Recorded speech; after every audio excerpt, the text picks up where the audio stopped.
30분 동안 대화를 하는데 아무 소리도 안 들리는 거야. 이것만 들리는 거야. 이것만.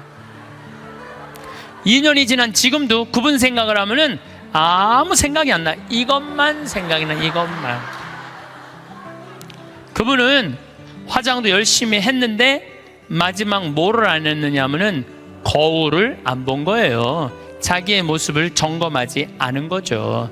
근데 더 안타까운 거는 그 사무실에 8명의 동료, 직장 동료들이 있었는데 아무도 지적해주지 않은 거예요. 누군가 얘기해줬으면 얼마나 좋아요. 선생님, 루즈선이 잠깐 벗어났으니까 화장실에 가서 거울 보고 좀 고치고 나오시라고.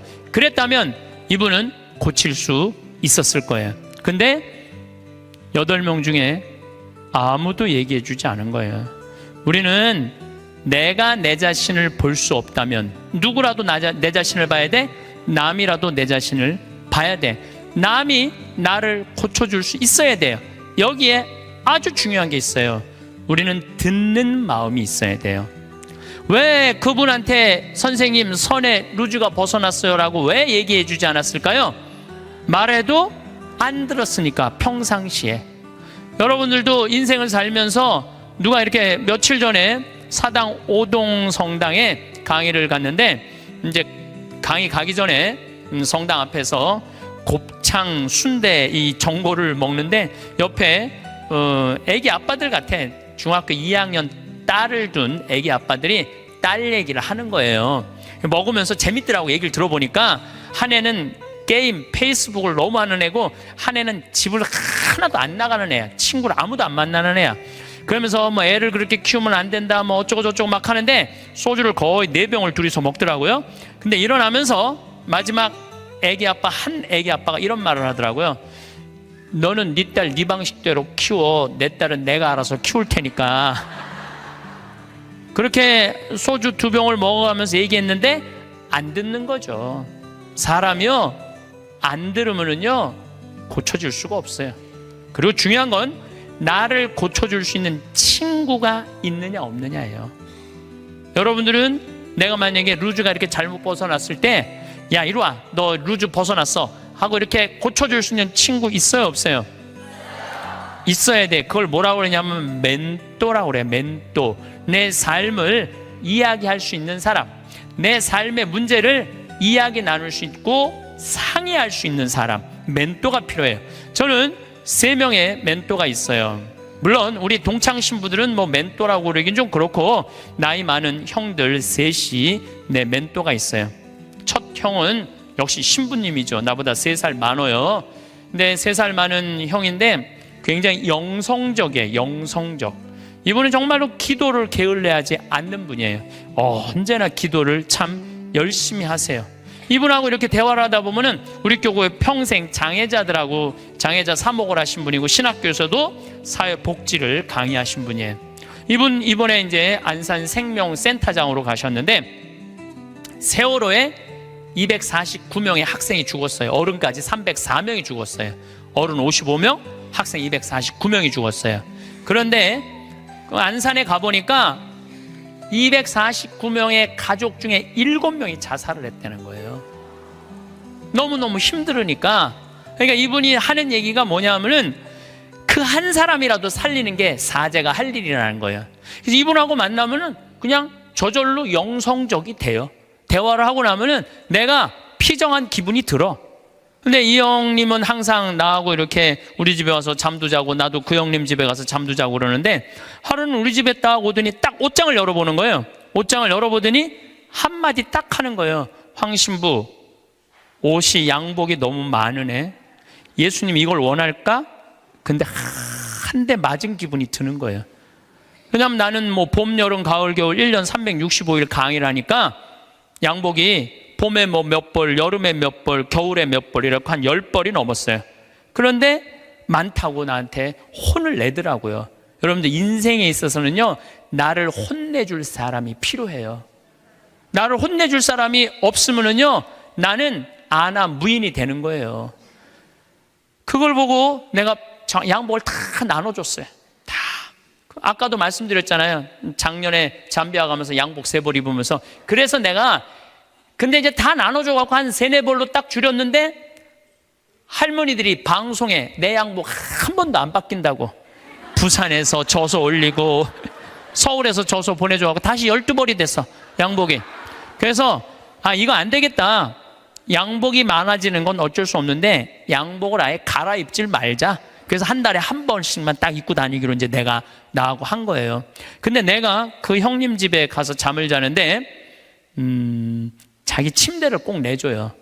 그리고 자기는 바닥에서 자요. 응접실 바닥에서. 그래서 형 침대에서 자. 그랬더니 아니야, 너는 전국에 강의하는 신부고 나는 이렇게 편안하게 있으니까 하루 여기서 바닥에서 자도 돼. 그래갖고 내가 이제 방에서 잠을 자는데 하여튼 우연찮게 벽의 문제 때문에 옷장을 열었는데 양복이 딱 2벌밖에 안 걸려 있더라고요. 나하고 너무너무 다른 거죠. 그래서 내가 그분이 나한테 그런 얘기를 할 때 그냥 기분 나쁜 게 아니라 저절로 반성이 돼. 나 자신을 돌아보게 되는 거죠. 한 2주 전, 이제 거의 한 3주 전 정도 되죠. 어떤 자매가, 나를 아주 끔찍히도 아끼는 자매가, 신부님 평창 며칠 전에도 영하 15도까지 내려갔거든요. 보통 한 20도 내려가, 20도. 신부님 그 평창 추운데 따뜻한 잠바 하나 신부님 위해서 샀다는 거예요. 밤에 이제 이렇게 받아갖고 그냥 쫄래쫄래 들어왔죠. 근데 전화가 왔어. 신부님, 거기 그거는 수선을 하려고 그러면 그 영수증이 있어야 되니까 옷에 이렇게 붙어 있는 거 띄지 마시고 그 보관하세요. 버리지 말고. 그래갖고 집에 들어와갖고 그걸 딱 보는데 가격표가 마침 있더라고. 안 그래도 궁금했는데 보니까 165만 원짜리야. 165만 원짜리. 어쩐지 딱 입는데 느낌이 다르더라고. 근데 저는 2가지를 생각했어요. 첫 번째는 내가 전국에 다니면서 그냥 평범한 우리 교우들한테 강의하는데 165만 원짜리 옷 입고 다니면서 행복을 과연 이야기할 수 있을까? 그 생각을 첫 번째 했어요. 2번째는 그 형 생각이 났어요. 항상 장애자들하고 사는 그 형, 양복 2벌, 맨날 까만 거, 이 색 저 색도 아니야, 까만 거 입고 다니는 그 형 생각이 났어요. 그 형이 이걸 보면은 나한테 뭐라고 그럴까? 못 입겠더라고요. 마음에는 너무 들었는데 못 입겠더라고. 그래서 다음날 돌려줬어요. 그리고 이렇게 말했어요. 나를 죽이려면은 이런 옷을 계속 갖다 줘라. 내 영혼을 죽이려면. 그러나 날 정말 사랑한다면은 이렇게 비싼 옷. 그리고 내가 그날 무슨 온천에 가갖고 보니까 밑에 막 세일하는 거 보니까 8만 원짜리 오리털 파카 많더라고. 8만 원짜리. 그래서 내가 얘기했어요. 내가 그 세일하는 데가 보니까 8만 원짜리도 많은데 왜 그렇게 비싼 걸 사서 줬느냐? 나한테 정말 선물하고 싶다면 8만 원짜리 해라. 그랬더니 어제 왔어. 택배로 8만 원짜리 3벌이. 어제 8만 원짜리 3벌이 택배로 왔더라고. 그런데 나를 제어해 줄 수 있는 멘토가 필요하다는 거예요. 또 내 멘토 한 분이 계셔요. 그분은 나보다 4살 많은 형인데 이 형은 철학적인 신부예요. 대화를 해보면 날밤 새요. 그런데도 시간 가는 줄을 몰라. 그럼 어쩜 저렇게 생각을 잘할까? 어떻게 저런 생각을 갖고 있을까? 어떻게 생각이 저렇게 깊을까? 이런 생각이 들어요. 그래서 그 형을 만나도 너무너무 좋아. 그리고 그 형도 나보다 나이가 많은 형인데 나를 혼내요. 나는 혼내줄 수 있는 사람이 있다는 게 너무너무 좋아요. 또 한 형은 나보다 7살 나이 많은 형인데 이 형은 생각이 없는 신부예요. 그런데 이 형님하고는 아침부터 저녁까지 같이 있어도 지겹지가 않아요. 계속 재밌어요. 그러니까 신학교 때부터 친했지만은 같이 서품을 받아 나이만 많은 거지 신학교 때부터 지금까지 거의 30년의 세월 동안 같이 있으면서 한 번도 지겨웠던 적이 없어요. 같이 있으면 행복해. 지금도 잠깐 쉬는 시간에 벌써 전화 왔더라고. 다음 주 월요일 날 전심에 만나서 맛있는 거 먹자고. 제일 행복한 거예요. 만나면은. 그래서 언제나 시간을 함께 할 수 있고 즐거운 시간 함께 할 수 있는 내 멘토 신부 셋. 물론 우리 사랑하는 내 동창 신부들 많지만은 그런 멘토가 있다는 게 좋은 거죠. 여러분들도 오늘 가만히 생각해 보세요. 적어도 멘토 3명은 있어야 된다는 거예요. 근데 내가 지금 내 인생의 문제, 나를 혼내줄 수 있는 사람이 한 명도 없다면 여러분들은 실패할 확률이 많아요. 인생을 나를 혼내줄 사람이 있어야 돼요. 친구를 잘못 두면요 인생 망가지는 사람들도 많아요. 최순실 같은 친구를 두면요 인생만 망가지는 게 아니라 나라도 말아먹을 수 있어요. 친구 잘못 두면은. 그래서 친구를 잘 둬야 되는데 아까도 말씀드렸지만은 듣는 마음이 있어야 돼요. 누가 나한테 얘기를 할 때 겸손되이 듣는 마음이 있어야 돼. 근데 우리 대통령께서는 누가 혼내줄 사람이 없었잖아요. 어렸을 때부터 누가 감히 그분을 혼을 내요. 중학교 2학년 때부터 경호원이 따라다녔다는데, 그리고 내가 며칠 전에 어떤 분하고 식사하는데 자기 오빠가 이 서강대학에 같이 학교를 다녔대. 4년 동안 전자공학과 4년 동안 같이 한 교실에서 공부를 했는데 한 번도 말을 못 붙였대요. 경호원이 옆에 있어갖고. 하늘과 땅이잖아요. 하늘과 땅. 그러니까 혼내줄 사람도 없어, 친구도 없어. 그러니까 지금도 밥을 혼자 드신대잖아요. 그러면은요 이거는요 제대로 된 판단하기 쉽지 않아요. 사람은요 먹고 마시고 놀아야 돼요. 요거 꼭 기억하세요. 인생 실패하지 않는 유일한 길은 먹고 마시고 노는 거예요. 누구하고? 친구랑 먹고 마시고 놀 때 행복할 수 있어요. 신부님 참 팔자 좋은 소리, 뭐 먹고 마시고 돈이 있어야지 여러분들 꼭 비싼 거 사 먹어야지 먹고 마시고 놀아요. 떡볶이, 지난번에 신당동 떡볶이 우리 5명이 갖고 3만 원 시켜갖고 맛있게 먹었어. 수다 떨면서. 중요한 거는 비싼 걸 먹는 게 아니에요. 아무리 싼 거라도 친구들이랑 어울려져서 먹고 마시고 놀아야죠. 인생 사람 돌아가는 거 알고 서로 눈치도 봐요. 친구들하고 어울려서 놀 때 여러분들 눈치 봐요, 안 봐요? 눈치 봐요. 왜 내가 제 기분 나쁘게 말하면 제가 기분 나쁘면 눈치 봐요. 이런 말은 앞으로 하지 말아야 되겠다. 쟤랑 놀으려면은 누가 또 싫은 소리 해. 그때 막 신경 주고 싸워. 그럼 나중에 외로워져. 싫은 소리도 참을 줄 알아. 그러면서 사람이 어우러지면서 먹고 마시고 놀 때 사람이 되는 거예요. 근데 아무도 안 만나고 혼자 지내는 사람은 다 외롭게 돼 있어요. 다 이상하게 가게 돼 있어요. 그래서 나는 어렸을 때부터 성당 형들이랑 맨날 먹고 마시고 놀았어. 그래서 나는 눈치가 빠네. 딱 보면 내가 여기 낄 때다 안 낄 때다 금방 알아요. 근데 중학교 2학년 때부터 경호원 옆에 평생 있었던 우리 대통령께서는 눈치 볼 일이 없잖아요. 눈치 볼 일이 하나도 없잖아요. 눈치가 없어. 지금도 내가 보기에는 눈치 있으면 벌써 내려왔지. 눈치가 없어. 상황 파악이 안 되는 거죠. 그래서 여러분들 친구가 아주 중요한 거예요. 소크라테스는 뭐라고 그랬어요? 너 자신을 알라고 그랬죠. 우리가 내가 어떤 사람이냐, 내 모습, 쉽게 말해서 내 꼬라지를 아는 건 중요해요. 내 꼬라지가 어떤지, 내 모습이 어떤지. 그 안데르센이라는 덴마크의 동화 작가가 있어요. 여러분들은 잘 아는 동화를 썼어요. 벌거숭이 임금님이라는 동화. 근데 이게 영어면 뉴클로스야, 새 옷이야. 임금님의 새 옷이라는 동화를 썼는데 이 내용은 이래요. 임금님이 평상시에 옷 입고 자랑하기를 참 좋아하던 임금님이야.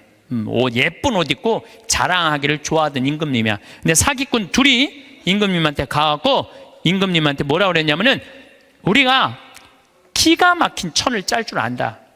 근데 이 천은 어떤 신비한 천이냐 하면 바보 눈에는 안 보인다. 바보 눈에는. 그러냐? 임금이 지혜롭다고 생각을 했으니까 좀 돈도 주고 짜봐라. 그래서 이제 짜기 시작했어요. 임금님이 그 기가 막힌 천을 좀 보러 가야지. 근데 얘네들이 막 천을 막 짜는데, 둘이서 배틀해서 천을 짜는데 안 보이는 거야. 근데 뭐라고 그랬어요? 누구 눈에는 안 보인다고? 바보 눈에는 안 보인다 그러잖아. 그러니까 둘이서 막 짜면서 임금님이 천 기가 막히죠. 막 그러니까 임금님이 뭐라고 그래요? 기가 막히다고. 기가 막히다고. 근데 이게 의심이 가는 거야. 그래서 신하들을 불러서 뭐라 그래요? 한번 보라. 근데 신하들도 딱 보더니 눈에 보여, 안 보여? 안 보여. 근데 누구 눈에는 안 보여? 바보 눈에 안 보잖아요. 바보 신하 되기 싫으니까 뭐라 그래? 임금님 너무너무 멋있다고. 그래갖고 이제 일주일이 지나갖고 다 짰다고 입으라고 다 보이지도 않는데 입는 흉내를 다 내고 입었어. 퍼레이드를 하시라고. 퍼레이드를 하는데 온 백성이 그 얘기를 다 알고 있잖아요. 임금님 너무너무 멋있다고. 근데 꼬마의 하나가 우리 임금님 빨개 벗었네. 그래, 빨개 벗었네. 드러난 거죠. 그런데 동화가 여기서 끝났다면 이 동화는 하나도 재미없어요. 근데 이 동화는 끝까지 읽어보면은 어떻게 끝나느냐 하면 임금님은 창피해갖고 왕궁으로 뛰어들어가야 되는데 끝까지 퍼레이드를 해요. 끝까지 퍼레이드를 하고 그 창피를 다 당하고 왕궁에 들어가요. 여러분도 임금이 왜 끝까지 퍼레이드를 했을까요? 중간에 들어가면은 벌거벗은 거 내가 인정하는 거 아니야. 그러니까 니네들 눈에는 안 보여도 내 눈에는 보인다. 그리고 끝까지 한 거예요. 끝까지. 그런데 여러분들 친구들이 너 그거 잘못됐어. 그러면 고쳐야 되는데 어떻게 해? 끝까지 고집피고 가는 사람들이 있죠. 너 그거 다단계 너 그거 하면 안 돼. 친구가 분명히 그랬어. 너 다단계 하면 안 돼. 근데 이 다단계 하는 사람이 뭐라 그래? 나 이거 성공할 거야. 너 몰라서 그렇지. 내가 이걸로 돈 벌을 거야. 끝까지 가. 언제까지? 완전히 말아먹을 때까지. 그 자기 꼬라지를 모르는 거죠. 그래서 소크라테스가 뭐라고 그러는 거예요? 너 자신을 알라고 얘기를 하는 거. 너 자신을 알라고. 공자님은 제자들이 이렇게 말합니다. 임금님, 죽음 이후에 대해서 좀 알려주십시오. 그러니까 공자님이 뭐라고 그래요? 나는 이 삶도 다 알지 못하는데 내가 어떻게 죽음 이후에 대해서 말하겠느냐. 굉장히 겸손한 얘기죠. 여러분들 이런 분들이 있어요. 나는 딱 보면 알아. 딱 보면 뭘 알아 알기는. 여러분들 딱 보면 알아요? 사람도 난 한눈에 딱 보면 알아. 여러분들 정말로 한눈에 딱 보면 알아요? 나는 그거 불가능하다고 생각해요. 어떻게 나 세상 돌아가는 거 딱 보면 알아. 나는. 이 사람은요 자기 꼬라지를 모르는 사람이에요. 자기 주제를 모르는 사람이에요. 그 공부 많이 하고 생각 깊은 공자님도 내가 삶도 다 이해 못하는데 어떻게 죽음을 알겠느냐, 죽음 이후에 대해서 이야기하겠느냐. 저나 여러분들이나 너무너무 우리가 모르는 게 많아요. 저는 가끔 나 이런 하느님이라면 안 믿어. 이런 하느님이라면 나 성당 안 나가. 이런 하느님이라면 나 종교 안 가질 거야. 그리고 아주 웃기지도 않는 걸로 하느님을 평가하는 사람들이 많아요. 하느님이 온 우주의 하느님인데 정말로 삼라 만상을 주관하시는 하느님인데 지가 딱 보면 알아? 하느님에 대해서? 이게 이미 겸손에서 벗어난 거예요. 하느님에 대해서 어떻게 딱 보면 알아? 이렇게 한 가지로. 많은 분들이 저한테 이렇게 해요. 아, 신부님, 하느님이 계시다면 왜 이런 일이 벌어져요? 라고 물어보는 사람들 참 많아요. 여러분들도 그렇게 막 덤비고 따질 게 있잖아요. 하느님이 계시다면 왜 이런 일이 벌어지느냐고 나한테 물어보면 저는 뭐라고 대답할 것 같아요? 나도 그게 너무 궁금하다고. 나도 모르는 거 너무 많아. 나도 모르고 너도 모르는 거야. 그러니까 우리는 뭐 할 필요가 있어? 겸손해야 돼요. 자기 자신을 들여다보려면은, 교만하면은 자기 자신을 들여다볼 수가 없어요. 또 부처님은 뭐라고 그러냐면 자기 자신이 누군지를 아는 사람은 부처고 자기 자신이 누군지 모르는 사람은 중생이라고 그랬어요. 부처님도 결국은 가장 큰 숙제가 뭐예요? 자기 자신을 깨닫는 거야. 그게 각자 부처의 자기 자신을 깨닫는 일이 그렇게 어려운 일이에요. 그렇다면 여러분들은 여러분들 자신을 깨닫기 위해서 무슨 노력을 하나 이거예요. 무슨 노력을. 내가 나 자신이 누군지, 내가 어디로 가고 어떻게 살고 앞으로 어떻게 살아가야 되는지 이걸 알기 위해서 무슨 노력을 하고 있느냐 이거예요. 아무 노력도 안 한다면 우리는 지금 인생을 실패할 확률이 굉장히 많죠. 예수님은 마태복음 7장에 뭐라고 그랬어요? 남의 눈에 있는 티끌 꺼낼 생각하지 말고 네 눈에 있는 들보 꺼내라고 그러죠. 이번에 제가 여름에 잠비아 봉사활동 가갖고 아주 크게 깨달은 게 하나 있어요. 이제 매년 40명 가다 이번엔 80명이 갔어요. 그러니까 거기 이제 뭐 숙소가 사람이 북적북적한 거지. 그러니까 뭐 샤워 물도 중간에 하다가 끊어지고 막 이런 일이 많아요. 그러니까 막 이제 제가 이번에 여름에 갔을 때 하도 샤워를 해갖고 하도 끊어져갖고 내가 이번에 한 게 있어. 이번에 보름 동안 가는 동안 샤워를 한 번도 안 했어. 샤워를 한 번도 안 했어. 아주 좋더라고요. 예. 그런데 문제는 샤워를 한 번도 안 해갖고 문제는 다 해결됐는데 화장실이 문제인 거야. 이 사람이 화장실에 갖고 일을 봤는데 물을 내렸는데 물이 안 내려. 그럼 어떻게 그냥 나오는 거죠. 그리고 난 다음에 내가 이제 일을 보러 딱 들어가면은 그 변기에 있는 똥을 보면 너무 더러운 거야. 너무너무 더러워. 정말 더러워. 그런데 이상하게 내가 이번에 깨달은 게 뭐냐면은 화장실에 갖고 내가 똥을 넣고 내 똥을 보면은 안 더러워. 이상하게. 나 요즘 그 청국장 가루 먹고 화장실 가면 정말 요새 황금색 똥이 나와요. 그걸 보고 있으면 오히려 이뻐. 똥을 보면은. 아니 내 똥은 안 더럽고 이뻐 보이는데 남의 똥은 더럽지. 신기하죠? 여러분들 그런 경우 없었어요? 네, 저기 목욕탕 가갖고 가보면 남 똥 놓고 안 내리고 가면 너무 더럽잖아요. 근데 또 막상 내가 똥을 놓고 보면은 이상하게 안 더러워. 이게 인간의 본성하고 똑같은가 봐요. 남의 단점은 더럽고 커 보이고 내 단점은 가리는 거예요. 안 보이는 거예요. 근데 우리가 정말로 이 세상을 올바로 살아가려면은 누구 똥이 들어야 돼? 내 똥이 들어야 돼. 누구 단점이 커 보여야 돼? 내 단점이 커 보여야 돼. 남의 단점은 작아 보이고 내 단점은 커 보여야 돼요. 그래서 내가 누구냐 이거 아는 일은 참 중요해요. 내가 누구냐라는 답이 나오면은요 어떻게 살아갈 것이냐라는 답도 나와요. 나는 천주교 신부예요. 그렇죠? 아주 간단하잖아요. 나는 천주교 신부야. 난 천주교 신부니까 하늘나라의 구원을 선포하는 사람이야. 그래서 천국이 있다. 하느님께서 현존하고 계시다. 역사하고 계시다. 하느님은 정의로우신 분이다. 이 얘기하는 게 나의 당연한 의무야. 또 한 가지는 내가 하늘나라의 구원의 기쁜 소식을 전하는 사람이니까 누가 기뻐야 돼? 내가 기뻐야 돼요. 내가 내 안에 기쁨이 없으면 교우들이 날 보고 저 신부님 뭐야? 저 신부님한테 뭔가 기쁨이 있을 줄 알았더니 힘들다 그러고 짜증난다 그러고 그냥 사는 게 죽었으면 좋겠다고 이러면은 여러분들은 나한테 와서 위로를 받을 수 있어 없어요? 위로 못 받아요. 근데 나한테 와갖고 나는 저 별을 보면은 요즘은 별이 내 심장에 박혀. 진짜로 너무너무 별이 예뻐요. 별도 예쁘고 새벽에 이렇게 미사를 올라가면은요 이제 우린 6시니까 5시 한 반쯤에 올라가면은 진짜 깜깜하거든요. 밤에 보는 별보다 새벽에 보는 별이 더 이뻐 또. 너무너무 행복해. 내가 행복하다 그러면 저 신부님 참 별을 너무너무 좋아하시는구나. 나도 별을 좀 봤으면 좋겠다. 생태마을에 갔으면 좋겠다. 그런데 난 너무너무 힘들고 지겨워. 이러면 답이 안 나오는 거예요. 그러니까 내가 누구냐. 나는 또 천주교 신부인데 이번에 잠비아를 이렇게 갔을 때 대통령한테 땅을 1000만 평을 받았어요. 1000만 평을 받았는데 여의도 11배 큰 땅이야. 근데 나는 거기다 농업대학을 지으려고 마음을 먹은 거예요. 그래갖고 서울대학에 앞으로 10년 동안 매년 4명씩 석박사 가르쳐 주기로 했어요. 이번에 2명 입학을 했어요. 존하고 켈리 신부라고 공부 잘하는 신부들이야. 이태리어, 영어, 스페인어, 한국어까지 다 잘하는 신부들이야.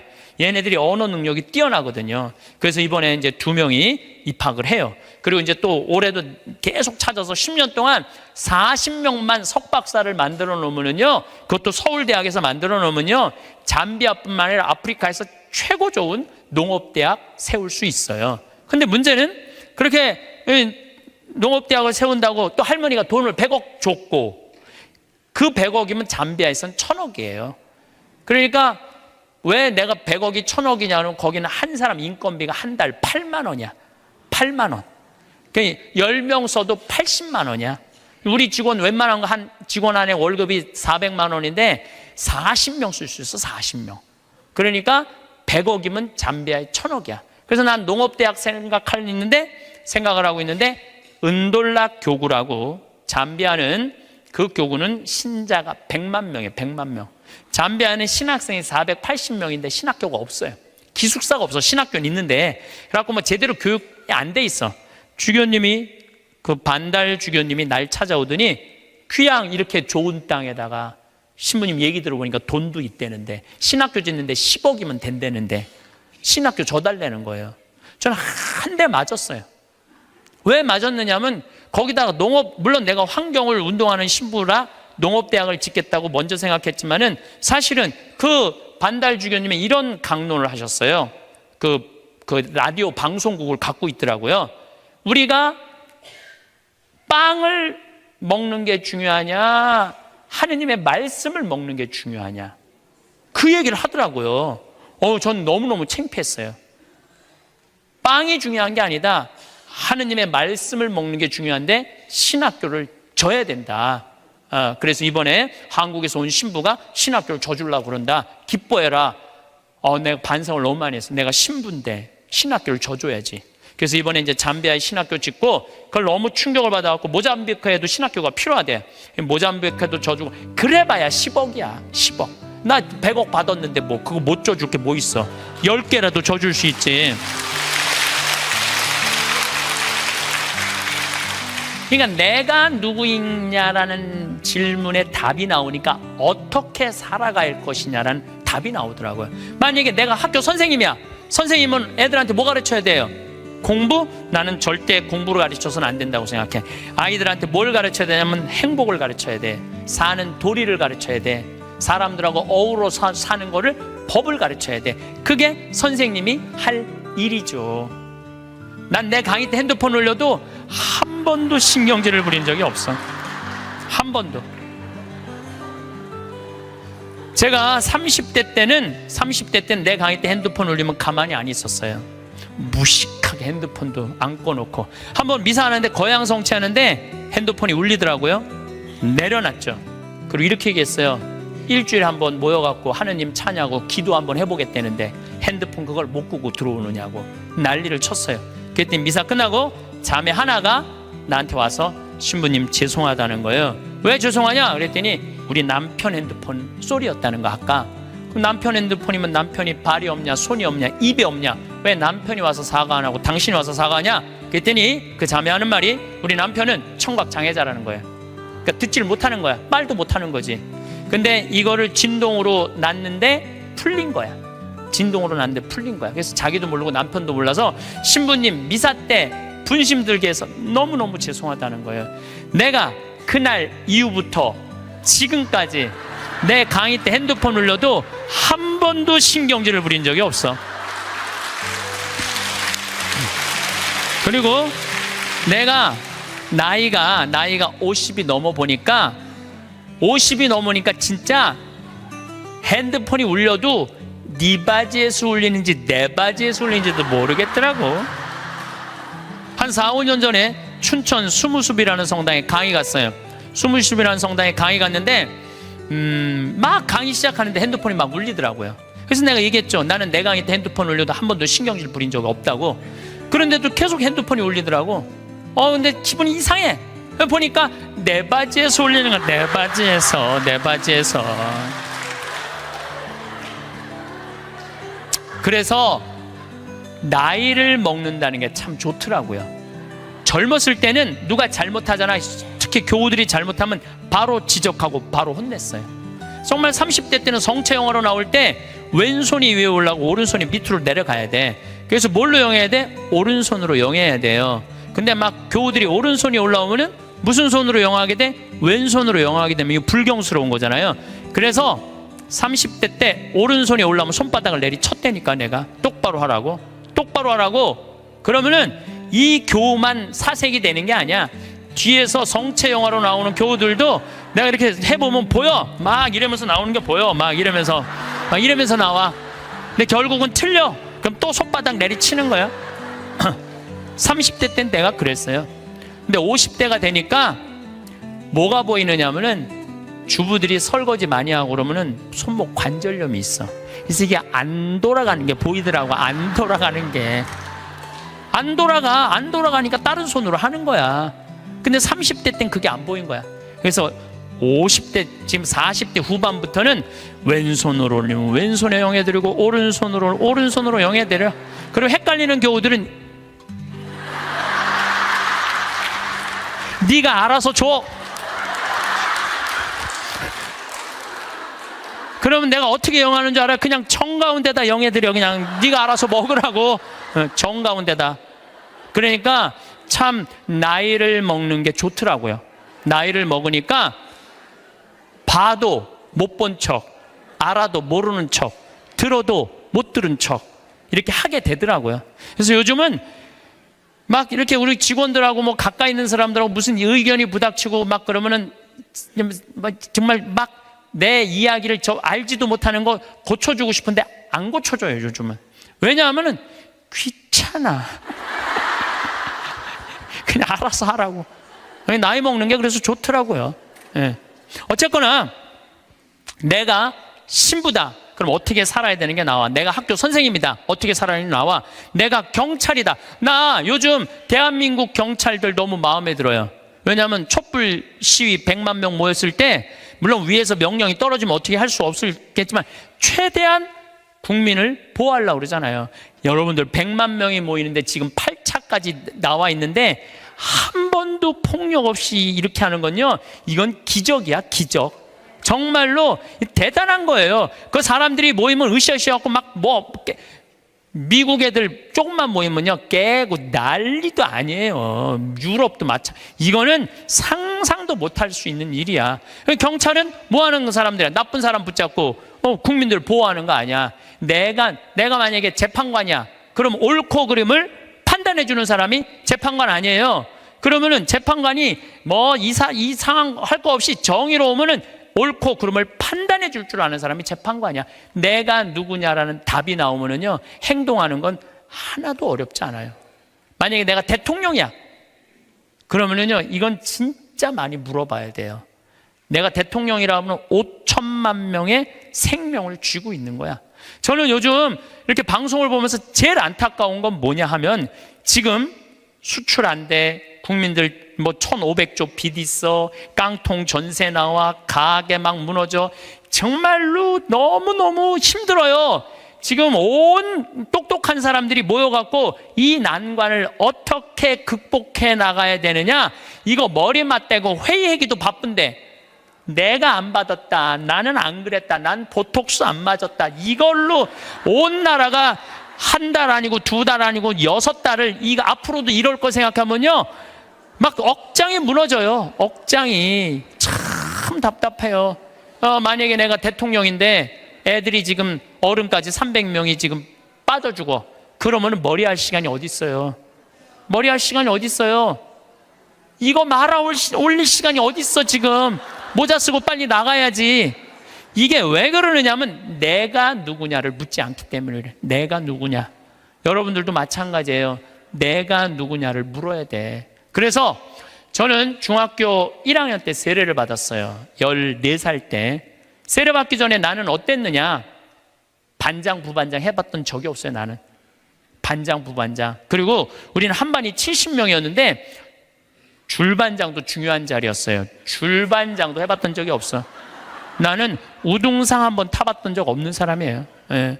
그리고 성격은 진짜 지랄 맞았어요. 까칠한 거 뭐 말할 것도 없고. 그래서 만약에 내가 밥을 먹다가 신경질이 나잖아요. 난 숟가락 그냥 던졌어요. 숟가락, 젓가락. 밥그릇도 많이 던졌어요. 밥그릇도. 그래서 어머니가 그 밥풀, 누나가 밥풀 이렇게 주워 담았던 거 생각나. 일단 던지고 숟가락, 밥그릇 던지면 일단은 그거 다 하고 나면 나는 안 죽을 만큼 두들겨 맞았어요. 안 죽을 만큼. 예. 어떨 땐 상도 들러 엎었어요. 상도. 어렸을 때 내 기억나. 신경질 나면은 하고 싶은 대로 다 했어. 초등학교 2학년 때 이건 진짜 아주 잊을 수 없는 일이야. 너무너무 신경질이 났어. 근데 밥 먹을 때가 아니었나 봐. 문을 딱 열었는데 뭐 던져야 되는데 아무것도 없는 거야.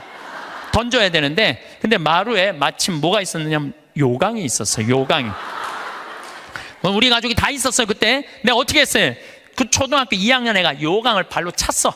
발로 차갖고 이제 시멘트 바닥에 딱 떨어져갖고 깨지면 난 죽는 거야. 어머니한테 맞아 죽는 거야. 그런데 정말로 발로 찼는데 요강이 딱 시멘트 바닥에 떨어지면서 굴르기 시작하는 거 또. 딱 쓰는데 온 가족이 정말로 어이가 없으니까 다 웃더라고요. 하도 어이가 없으니까.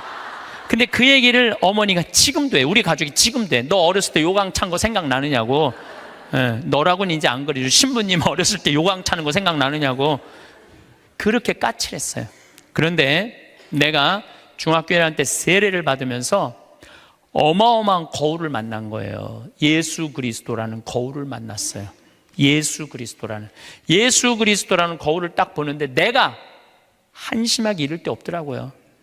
남을 배려할 줄도 모르고, 아까도 말씀드렸지만 인내할 줄도 모르고, 남을 사랑할 줄도 모르고, 아무것도 할 줄 아는 게 없더라고요. 예수님은 사람을 사랑하겠다고, 나를 사랑하겠다고 그 고통스러운 십자가를 지셨는데 나는 내 손에 하나도 안 보려고 그러고 살았던 거예요. 안 질라고, 누구한테도 안 질라고. 그렇게 살았던 내 자신이 기가 막히더라고요. 그래서 저는 내 똥이 더러운 걸 알기 시작했어요. 내 똥이 더럽더라고요. 그래서 만약에 지금 초등학교 때 성격 지금도 갖고 있었다면 이렇게 이 자리에서 강의 못하죠. 내가 변했기 때문에 이 자리에서 강의할 수 있는 거지, 변하지 않았다면 누가 여러분들 그냥 강의만 잘한다고 교우들이 나를 찾고 평창까지 오겠어요? 와갖고 오면 내가 맨날 신경질 부리면 누가 오겠어요? 맨날 반짝반짝 웃으니까 오는 거지. 반짝반짝 웃으니까 오는 거지. 그래서 나에게는 예수 그리스도라는 거울이 나를 비추기 시작했어요. 정말 많이 나를 비춰주셔. 지금도 오늘도 예수님 생각 많이 했어요. 예수님 참 정말로 우리를 끔찍하게도 사랑하시는 분이구나.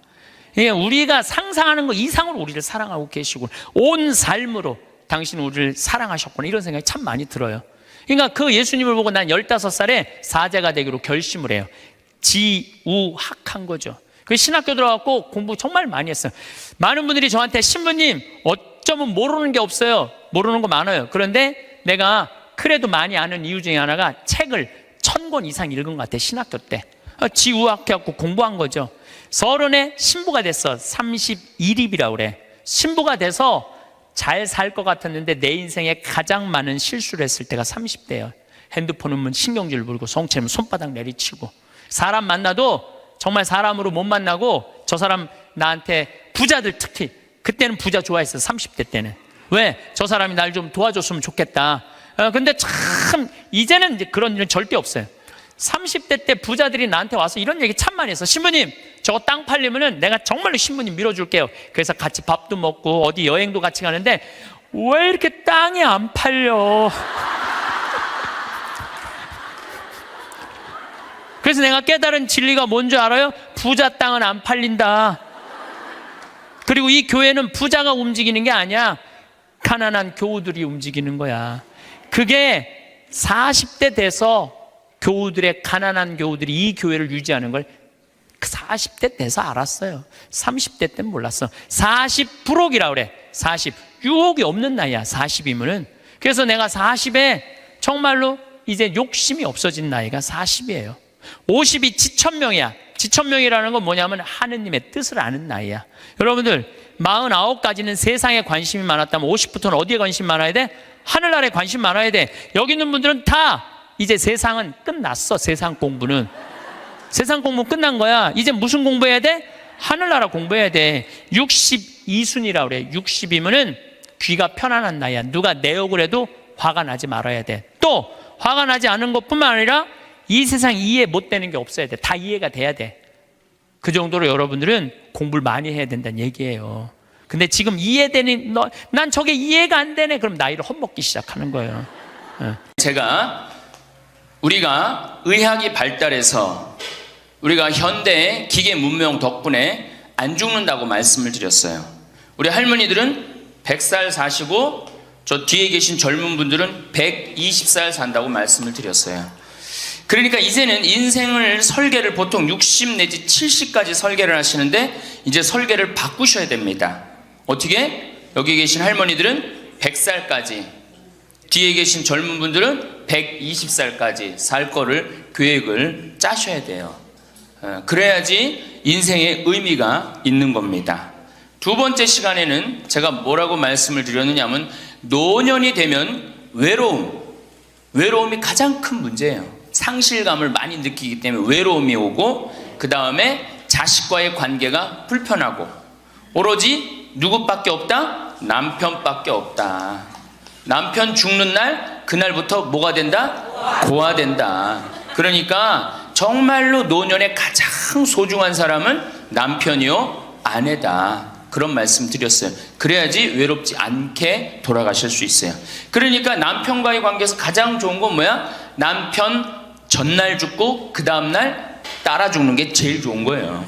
그게 서로 가장 좋은 거예요. 세 번째는 노년에 재산 관리를 참 잘해야 된다. 재산 관리를 잘하라는 게 뭐야? 자식한테 주라는 게 아니고 뭐예요? 내가 가지고 다 쓰다가 죽을 때 통장에 얼마만 남기고 죽어라? 500만 원만 남겨 죽어라. 모자라는 건 뭘로 하면 된다? 부조금 들어온다. 그렇게 말씀드렸어요. 자, 요 세 가지만 이해를 해도 노년에 대한 이해를 잘하는 거예요. 그러면 이제 오늘 시간은 뭘 할 거냐? 이제 내가 이 남은 인생을 어떻게 살아야지 즐겁고 행복하냐? 행복한 방법에 대해서 지금부터 말씀을 드리겠습니다. 잘 들으시기 바랍니다. 저는 원래 좀 몸이 현찮았어요. 우리 할머니들 15년 전에 나 봤을 때 47kg라고 말씀드렸죠? 지금은 57kg예요. 원래 63kg까지 살이 쪘다가 제가 살을 빼갖고 지금 아주 좋습니다. 그러니까 제가 10대, 20대 때 많이 아팠어요. 신부되고 굉장히 건강해졌어요. 그러니까 많은 사람들이 다시 인생 20대로 돌아가고 싶지 않느냐, 그런 얘기 참 많이 해요. 나는 다시 30대로 돌아가면, 40대로 돌아가면, 그런 바람 있죠? 저는요 20대로 절대 돌아가고 싶지 않아요. 지금이 제일 좋아요. 건강하니까. 이 인생, 인간이 살아가면서 제일 행복한 게 뭐야? 건강이에요. 건강. 그런데 노년에 가장 두려운 게 뭐예요? 내가 쓰러질까봐, 내가 누워서 이 자리 이렇게 그냥 보존하고 그냥 누울까봐가 가장 두렵다는 거예요. 그런데 우리나라는 아직 그런 통계가 잘 안 나왔지만은 미국은 96%가 건강하게 산대요. 마지막 죽기 전 6개월, 1년 요 정도 고생을 하고 대부분이 96%가 건강하게 산다는 거예요. 그러니까 우리 할머니들이 제일 신경 써야 되는 게 이제 뭐야? 건강이야. 그러니까 첫 번째, 운동해라. 우리 할머니들 수영장 다니세요. 수영장. 그 할머니들 그 안양에 그 시립 수영장 있죠? 네. 거기 가면 할머니들은 또 깎아줘요. 그래서 어떤 시립 수영장 27,000원 한 달에, 안양은 내가 보기엔 한 33,000원에서 한 3만 원? 그래, 맞아. 3만 원밖에 안 해. 수영장 한 달 내내 다니는 게 3만 원이면 생각해봐. 이게 많은 돈이에요, 적은 돈이에요? 어떤 할머니한테 많고 어떤 할머니한테 적은 돈이죠. 그런데 쉬운 방법이 있어요. 오늘 집에 가서 어떻게? 은행에 들르라니까. 네, 오늘 은행에 들러갖고 어떻게? 바로 집을 잡히는 거예요. 그래갖고 한 달에 100만 원씩 받는 영모기지론 하면은 한 달에 3만 원. 적은 돈이에요, 많은 돈이에요? 적은 돈이에요. 그러면은 아마 일주일에 3번 가는 걸로 내가 알고 있어요. 일주일에 3번 가면은 가서 수영하라는 게 아니에요, 할머니들. 어떻게? 수영장에서 걸어갔다가 걸어오기만 해도 이게 절대 드러눕지 않는다는 거예요. 근육이 얼마나 이게 풀어지는 운동인지 몰라요. 그래서 수영하라는 거예요. 또 좋은 건 뭐야? 춤추라는 거예요. 춤추라는 거예요. 춤. 어저께 시부님하고 얘기를 하다 보니까 이제 점점 이 어르신 성경대학을 많은 프로그램을 하겠다고 그러시더라고요. 그래, 춤추는 거 좋은 거예요. 나이 먹어서 춤추는 거 굉장히 좋은 거예요. 그 다음에 그것도 안 되면 스트레칭. 그 현형의 S라인 테이프 하나 사다가 똑같이 해라는 게 아니에요. 비슷하게만 해도 몸이 굉장히 좋다는 거예요. 문제는 안 움직이는 게 문제예요. 안 움직이는 게. 그러고 난 다음에 걷기 운동. 묵주 하나 들고 거기 안양천 내려가고 어떻게 잘 꾸며놨잖아요. 이제는 안양천 왔다 갔다만 해도 그게 건강에 좋은 거예요. 괜히 3단 받쳐요? 그래. 그러면은 한 3번 왔다 가갖고 9단 해갖고 마지막 집 가는 길 1단 해갖고 10단 받치면 딱 좋은 거지. 보통 5단 받치는데 한 25분 정도 걸리잖아요. 그러니까 이게 걷는 운동이 굉장히 중요해요. 제가 우리 할머니들을 위해 강의를 하기 위해서 읽은 책인데 여기에 아주 재미난 글이 나와요. 잘 들어보세요. 91살인 자, 여기 91살 손 들어보세요. 없죠? 90살 넘은 분들? 91살인 에드워드의 예를 들어보자. 에드워드는 86살 때까지 평생 동안 하루도 운동을 한 적이 없다는 거예요. 86까지. 운동 안 하는 사람들 많죠? 우리 할머니들도 운동 전혀 안 하는 분들 있죠? 그러니까 86까지 평생 운동을 한 번도 한 적이 없대. 그 무렵 그는 노인을 위한 히브루 재활센터를 방문하게 되었는데 마침 자신의 여가 시간을 채우기 위해서 무언가 할 일이 필요한 참이었다. 그는 건강한 삶이라는 노인을 위한 웨이트 트레이닝을 중심의 운동 프로그램을 등록하게 됐다. 웨이트 트레이닝이 뭐냐면은 엽기 들고 이러는 거 그런 거예요. 할머니 예도 나와요. 할머니 예도 86살 먹은 할머니 예도 나오는데 어쨌든 비록 그는 말초신경 장애로 인해서 다리 감각을 많이 상실한 심각한 상태였어. 99이면 생각해봐. 다리도 쩔뚝거리고 걷고 그렇겠죠? 그러니까 말초신경이 다 무너진 상태야. 일주일에 3번씩 다리 밀기 하는 거 있어요. 다리 밀기 하는 거, 무릎 뻗기, 다리 구부리기, 그 다음에 가슴 밀기, 이걸 기구 운동을 한 거야. 그러니까 그 웨이트 트레이닝을 한 거죠. 그는 다리 통증이 있어서 다리 밀기 기구는 한 번에 한 다리씩만 했어. 2다리를 못하고 한 다리씩만 했어. 남들이 보면 바보 같았겠죠. 그는 몇 살이든지 더 강해지고 더 좋아질 수 있어요. 운동을 시작하면서 기분이 좋아졌고 강해졌어요 라고 이야기합니다. 일단 시작하면 활력으로 가득 차게 될 것입니다. 웨이트 트레이닝으로 걷는 게 많이 나아졌고 기분도 더 좋아지고 잠도 더 잘 자고 식사도 더 잘하게 되었습니다. 운동을 시작하고 인생이 달라졌다는 거예요. 91살에. 생각해봐. 91살이면 뭐 기다리는 때야? 이제 관에 들어갈 것만 기다리는 때라고 생각하잖아요. 그렇지 않다는 거예요. 죽을 때까지 사람 몸은 단련하면 건강해진다는 거예요. 이 할아버지 얘기 보세요. 그는 노인치고 너무 넓어진 가슴 덕분에 최근 한 행사를 위해서 새로 옷을 구입해야만 했다. 무슨 얘기냐? 웨이트 트레이닝을 하니까 91살에 어떻게 됐어? 가슴이 넓어져 갖고 기본에 입던 양복을 못 입고 새로 샀다는 거야. 91살에. 그러니까 나이 먹어갖고 제일 중요한 게 뭐야? 운동이야. 그러니까 할머니들 어떻게 오늘부터 운동을 하세요. 헬스장에 등록도 하고. 86살 먹은 여기 이 책에 보면 86살 먹은 할머니가 헬스장에 등록을 해갖고 헬스를 하는데요. 인생이 완전히 달라진다는 거예요. 춤도 추고. 그러니까 우리 할머니들 어떻게 수영장, 춤, 스트레칭, 걷기. 돈 없으면 걷기. 돈 없으면 걷기. 돈 좀 있으면 수영장. 집 하나 잡히면은 헬스장 등록할 수 있는 거예요. 그래서 건강처럼 우리 인생에 좋은 게 없어요. 이런 걸 해다가 죽어야지 꼴까닥 죽는 거예요. 꼴까닥 그냥 죽어요?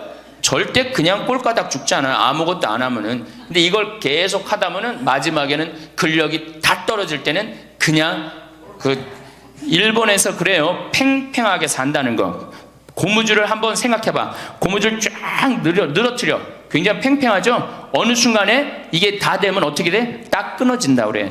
그래서 일본에는 고무줄처럼 팽팽하게 살다가 죽을 땐 탁 끊어져서 죽듯이 그렇게 죽지 않는 운동이 있어요. 일본도. 그러니까 나는 우리나라는 무슨 운동? 꼴가닥 운동. 예. 꼴가닥 운동을 난 하고 싶어요. 예. 꼴가닥 죽고 싶으면 수영도 하고 춤도 추고 스트레칭도 하고 걷기도 하고 헬스도 하라는 거예요. 아, 체조 좋죠. 예. 그래서 우리 할머니들 노년의 가장 행복의 첫 번째 조건이 뭐다? 예. 운동을 해라. 다리를 끌고 다닐 수 있으면 끌고 다닐 수 있을 때까지 끌고 다녀야 돼요. 성당 어떻게 평일 미사 열심히 나가세요. 얼마나 중요해요. 지금 내 이제 하느님한테 곧 갈 게 아니야. 그러니까 하느님한테 잘 보여야 돼, 안 잘 보여야 돼? 그렇죠? 그럼 평일 미사, 주일 미사 말할 것도 없고, 가능한 한 며느리하고 사는 할머니들은 가능한 한 어떻게 집을 벼주는 게 며느리를 위해서 좋은 거예요. 관계도 좋아져요. 자꾸 보면 관계가 나빠지는데 가끔 보면 좋아지게 돼 있어요. 그리고 이런 노인 어르신 성공대학 나왔고 전심도 해결하고 들어가고 1박 2일 이렇게 나온 며느리 얼마나 좋겠어. 그렇죠? 예. 자, 두 번째.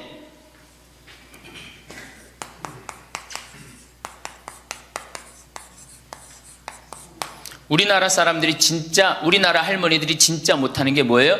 봉사예요. 미국은 노인이 3,300만인데 대부분이 봉사활동을 한다는 거예요. 심지어는 봉사활동 단체에 등록된 인원이 4천만 명이라는 거예요. 인원은 3,300만 명인데 등록된 인원은 4천만 명이라는 거. 한 군데만 봉사한다는 거 아니죠. 두 군데, 세 군데 봉사한다는 거예요. 그러니까 미국은 노인들 때문에 돌아간다는 거예요. 노인들 때문에. 근데 우리나라는 노인들, 봉사하는 노인들이 몇 명이나 돼요. 그러니까 우리가 그만큼 이기적으로 사는 거예요.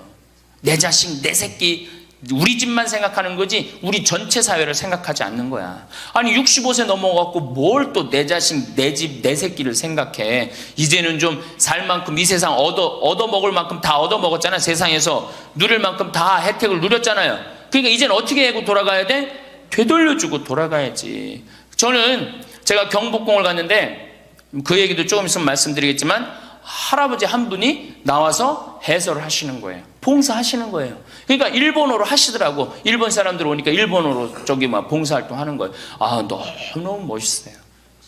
그러니까 우리 할머니들도 내가 봉사활동, 독일은 할머니들이 이 인형 눈 붙여갖고 3천만 달러를 모았어요.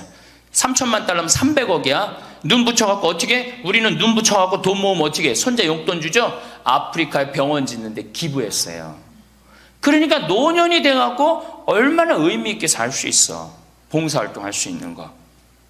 그러니까 우리 할머니들 봉사활동 하십시오. 이 우리나라 그제도 말씀드렸지만 자식한테 매달려서 자식 걱정하는 게 70%가 넘어요. 그러니까 이제는 뭐 하셔요? 봉사활동 하세요. 봉사활동. 성당에서도 나와갖고 주보 접기, 뭐 할 일 얼마나 많아. 청소하기, 성당 꽃밭 가꾸기.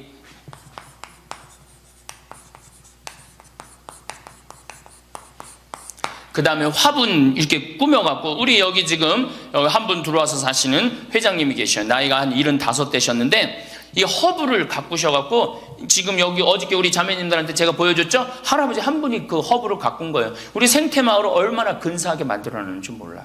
그러니까 우리 할머니들 분갈이도 배우고, 꽃도 키우는 것도 배워갖고, 허브 키우는 것도 배워갖고, 성당에 화분도 이쁘게 해놓고, 아, 시간 너무너무 많은데 뭐 할 거야, 그 많은 시간. 뒷방에 쪼그리고 앉아갖고 대동아 전쟁부터 인생 복귀하고 앉아있는 시간, 그 시간 있느니 뭐 하는 게 나아? 봉사활동하는 게 나아요. 그래서 화분도 키우고 꽃도 키워갖고 성당 계단 올라가는 것도 놓고, 그게 얼마나 할 일이 많어. 원망하고 자식이 난 냉면 언제 큰아들이 사줄래나 둘째 아들이 사줄래나 막내딸이 사줄래나 그런 거 원망이나 하지 마시고. 세 번째, 일을 놓지 말아라.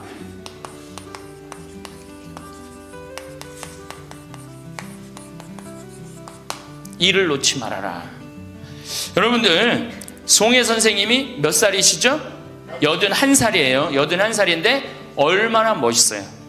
정말로 전국을 들었다 놨다 하잖아요. 그것도 주일날 12시에. 아, 난 늙었으니까 난 이제 뭐 그만한다.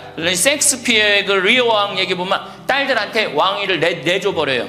그래갖고 어떻게 돼? 완전히 그냥 뭐 인생 쪼그라지는 거예요. 이제는 젊은 사람들한테 자리를 내준다 그런 생각할 필요 없어요. 뭐 자리를 내주긴 내줘. 나이를 먹으면 나이를 먹는 만큼의 일이 있는 거예요. 이번에 94살 먹은 구당 선생님이 추석 때 여러분들 침하고 뜸하고 강의하는 거 보셨죠? 얼마나 멋있어요. 난 늙었으니까 이제 안 한다. 나이를 먹으면 먹을수록 경험이 쌓이는 거예요. 그걸 왜 포기를 합니까? 저는 그 일본의 할아버지들 보면은 95, 96 된 할아버지들도 회사 출근하고 일 다 운영해요. 우리나라가 뭐 너무너무 좋은 거, 젊은 거, 새로운 거 해갖고 오래된 거를 중히 여기지 않는데 할머니, 할아버지들이 사실은 삶의 경험이 훨씬 많은 거예요. 그 일을 놓으면 그게 다 없어지는 거예요. 그 구당 선생님이 하신 얘기가 있어요. 예전에는 혼자 알고 죽었다는 거예요. 혼자. 그래서 그게 한 사람한테만 전해져 갖고 비법이라는 거, 비법. 근데 의술이라는 게 비법이 어디냐는 거야. 모든 사람이 다 알고 다 나아지는 게 좋은 거지. 너무 멋있는 생각 같아요. 그러니까 이제까지 살아온 경험을 어떻게 나눠주는 게 그래서 학교를 다녀야 돼. 그런 걸 체계화하기 위해서 60부터 63살까지 4년 동안 학교 다녀야지 노인 자격증을 줘야 돼. 그냥 나이 먹는다고 나이 먹는 게 아니에요. 제대로 먹어야지, 제대로. 그러니까 절대 일을 놓지 말아라. 이번에 중국 북경올림픽에서 자원봉사자 최고령이 몇 살이야? 103살의 최고령 봉사자예요. 103살짜리가 자원봉사 했어요. 이번에 그 할아버지가 정말로 나이는 뭐에 불과해? 숫자에 불과한 거. 이제는 나이는 숫자에 불과한 거예요. 그러니까 우리 할머니도 어떻게? 일을 놓지 말아라. 신부님, 우리가 해는 일이 뭐가 있어요? 할 일 많아요. 호스피스도 있고 뭐 주위에, 내가 그 평택에 있을 때 마리아 할머니가 있었는데 86이었어요. 그때 그 동방 재활원 있었어요. 그 장애, 중증 장애자. 거기 가고 밥 먹여주고 씻겨주고 그거를 매일 가서 하는 거예요. 너무 멋있더라고 그 할머니. 지금 이제 어떻게 됐는지 몰라. 이제 나이가 96, 뭐 거의 100살 됐을 텐데, 뭐 아마 돌아가시지, 안 돌아가셨을지도 몰라. 그렇게 건강하게 사셨다면은 안 돌아가셨을 거예요. 그러니까 할 일은 곳곳에 있다. 할 일은. 그러니까 뭐를 놓지 말아라? 일을 놓지 말아라. 바쁘죠? 네 번째, 내가 제일 중요하게 여기는 거, 공부해라.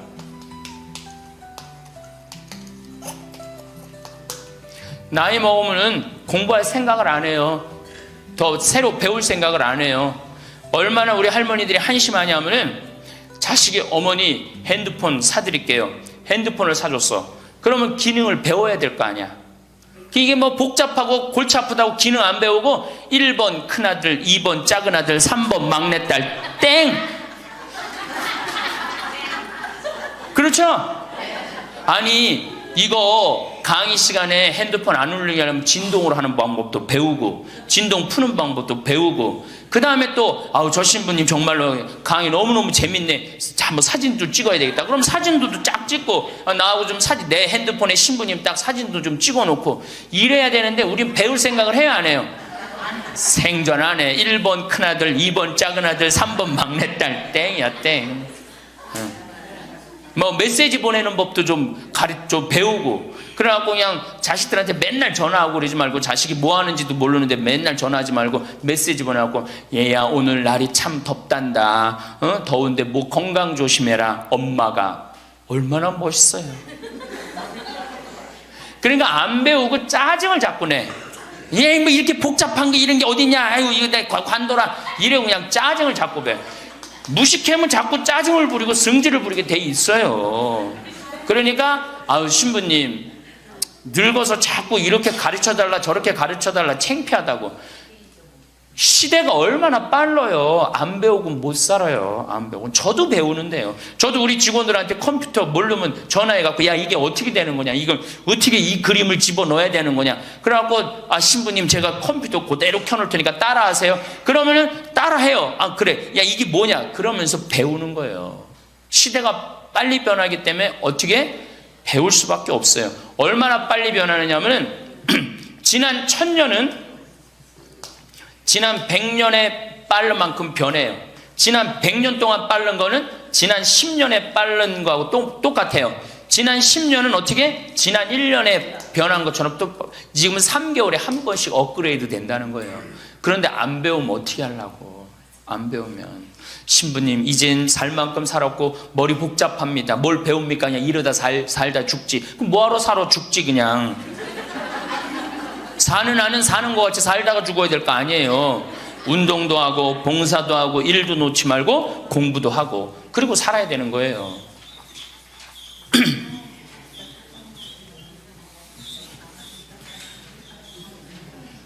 뭐든지요 배우면 즐거운 거예요. 그래서 제가 우리 할머니들한테 자수, 수지침, 요즘 또 저기 평화방송 보니까 귀침 그 교육도 있대. 이침이라고. 이침, 도자기. 여기 할머니들 오면 예전에 내가 도자기를 이렇게 만드는 프로그램을 했었어요. 애들보다 훨씬 잘 만들어요. 할머니들이. 깜짝 놀랐어요. 왜 애들보다 훨씬 잘 만드는가 했더니 평생 송편 빚고 뭐 손으로 한 게 얼마나 많아. 그러니까 도자기를 정말이에요. 할머니들이 훨씬 잘 빚어요. 정말로. 알 거야. 지금 아는 사람들은 내가 내 얘기 무슨 얘기 하는지 아는 사람들은 알 거예요. 그러면 지금 할머니들 도자기 잘 빚어갖고 그거 공부하면은요 앞으로 10년 20년 동안 도자기 빚을 수 있어요. 그래갖고 도자기 잘 빚은 게 1년 2년만 배우면은 웬만한 거 빚거든요. 그럼 어떤 음식점에서 아유 그 집 할머니 도자기 참 잘 빚는다 그러는데 우리 집에 그릇 한 100개만 주문한다고. 그럼 100개 해갖고 납품하고 배우면은요 일이 생기게 돼 있어요. 일이 생기게 돼 있어요. 신부님 우리 능력이 지금 가장 좋은 때예요. 아, 왜 10년, 20년 산 사람보다 60년, 70년 산 사람들이 경험이 축적돼 있어, 안 축적돼 있어? 축적돼 있는 거예요. 그래서 깨달음이 자, 인생을 4기로 나눕니다. 태어나서 25, 30살까지를 배움의 시기라고 그래요. 배움의 시기. 공부하고 배우죠? 이게 1기야. 인생의 1기. 30살서부터 50살까지는 사는 시기야. 사는 시기. 예. 그래갖고 장가가고 애 키우고 돈 벌고 집 마련하는 거야. 그렇죠? 50부터 70까지가 제 3기야. 구분하는 사람마다 다 틀리지만은 50부터 이게 비상하는 시기라는 거예요.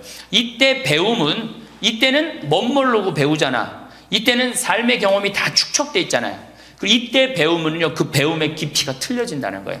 깨달음의 농도가 틀리다는 거예요. 굉장히 깊이 깨달을 수 있고 굉장히 깨달음이 클 수 있다는 거예요. 근데 이때 다 공부를 놓는단 말이에요. 이때 책도 안 읽고 생전 책 읽으라고도 책도 안 읽고 안 보인다고 그러고 안 읽죠?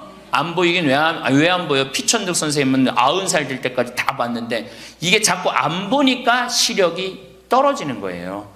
계속 보면은 시력 안 떨어진다고 그래요. 뭐 텔레비전이나 계속 3시간 4시간 보니 그놈의 눈이 나빠지지. 뭐 하늘만큼 땅만큼 너는 내 운명 춘자네 경사났네 이런 거나 보고 있으니까 시력이 나빠지지.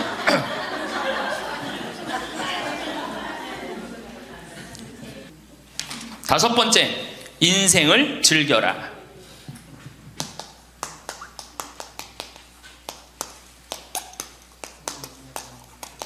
저는 엄마가 뿔났다 해서 이순재 선생님이 그 어떤 이쁘장한 할머니랑 데이트 요즘 하죠?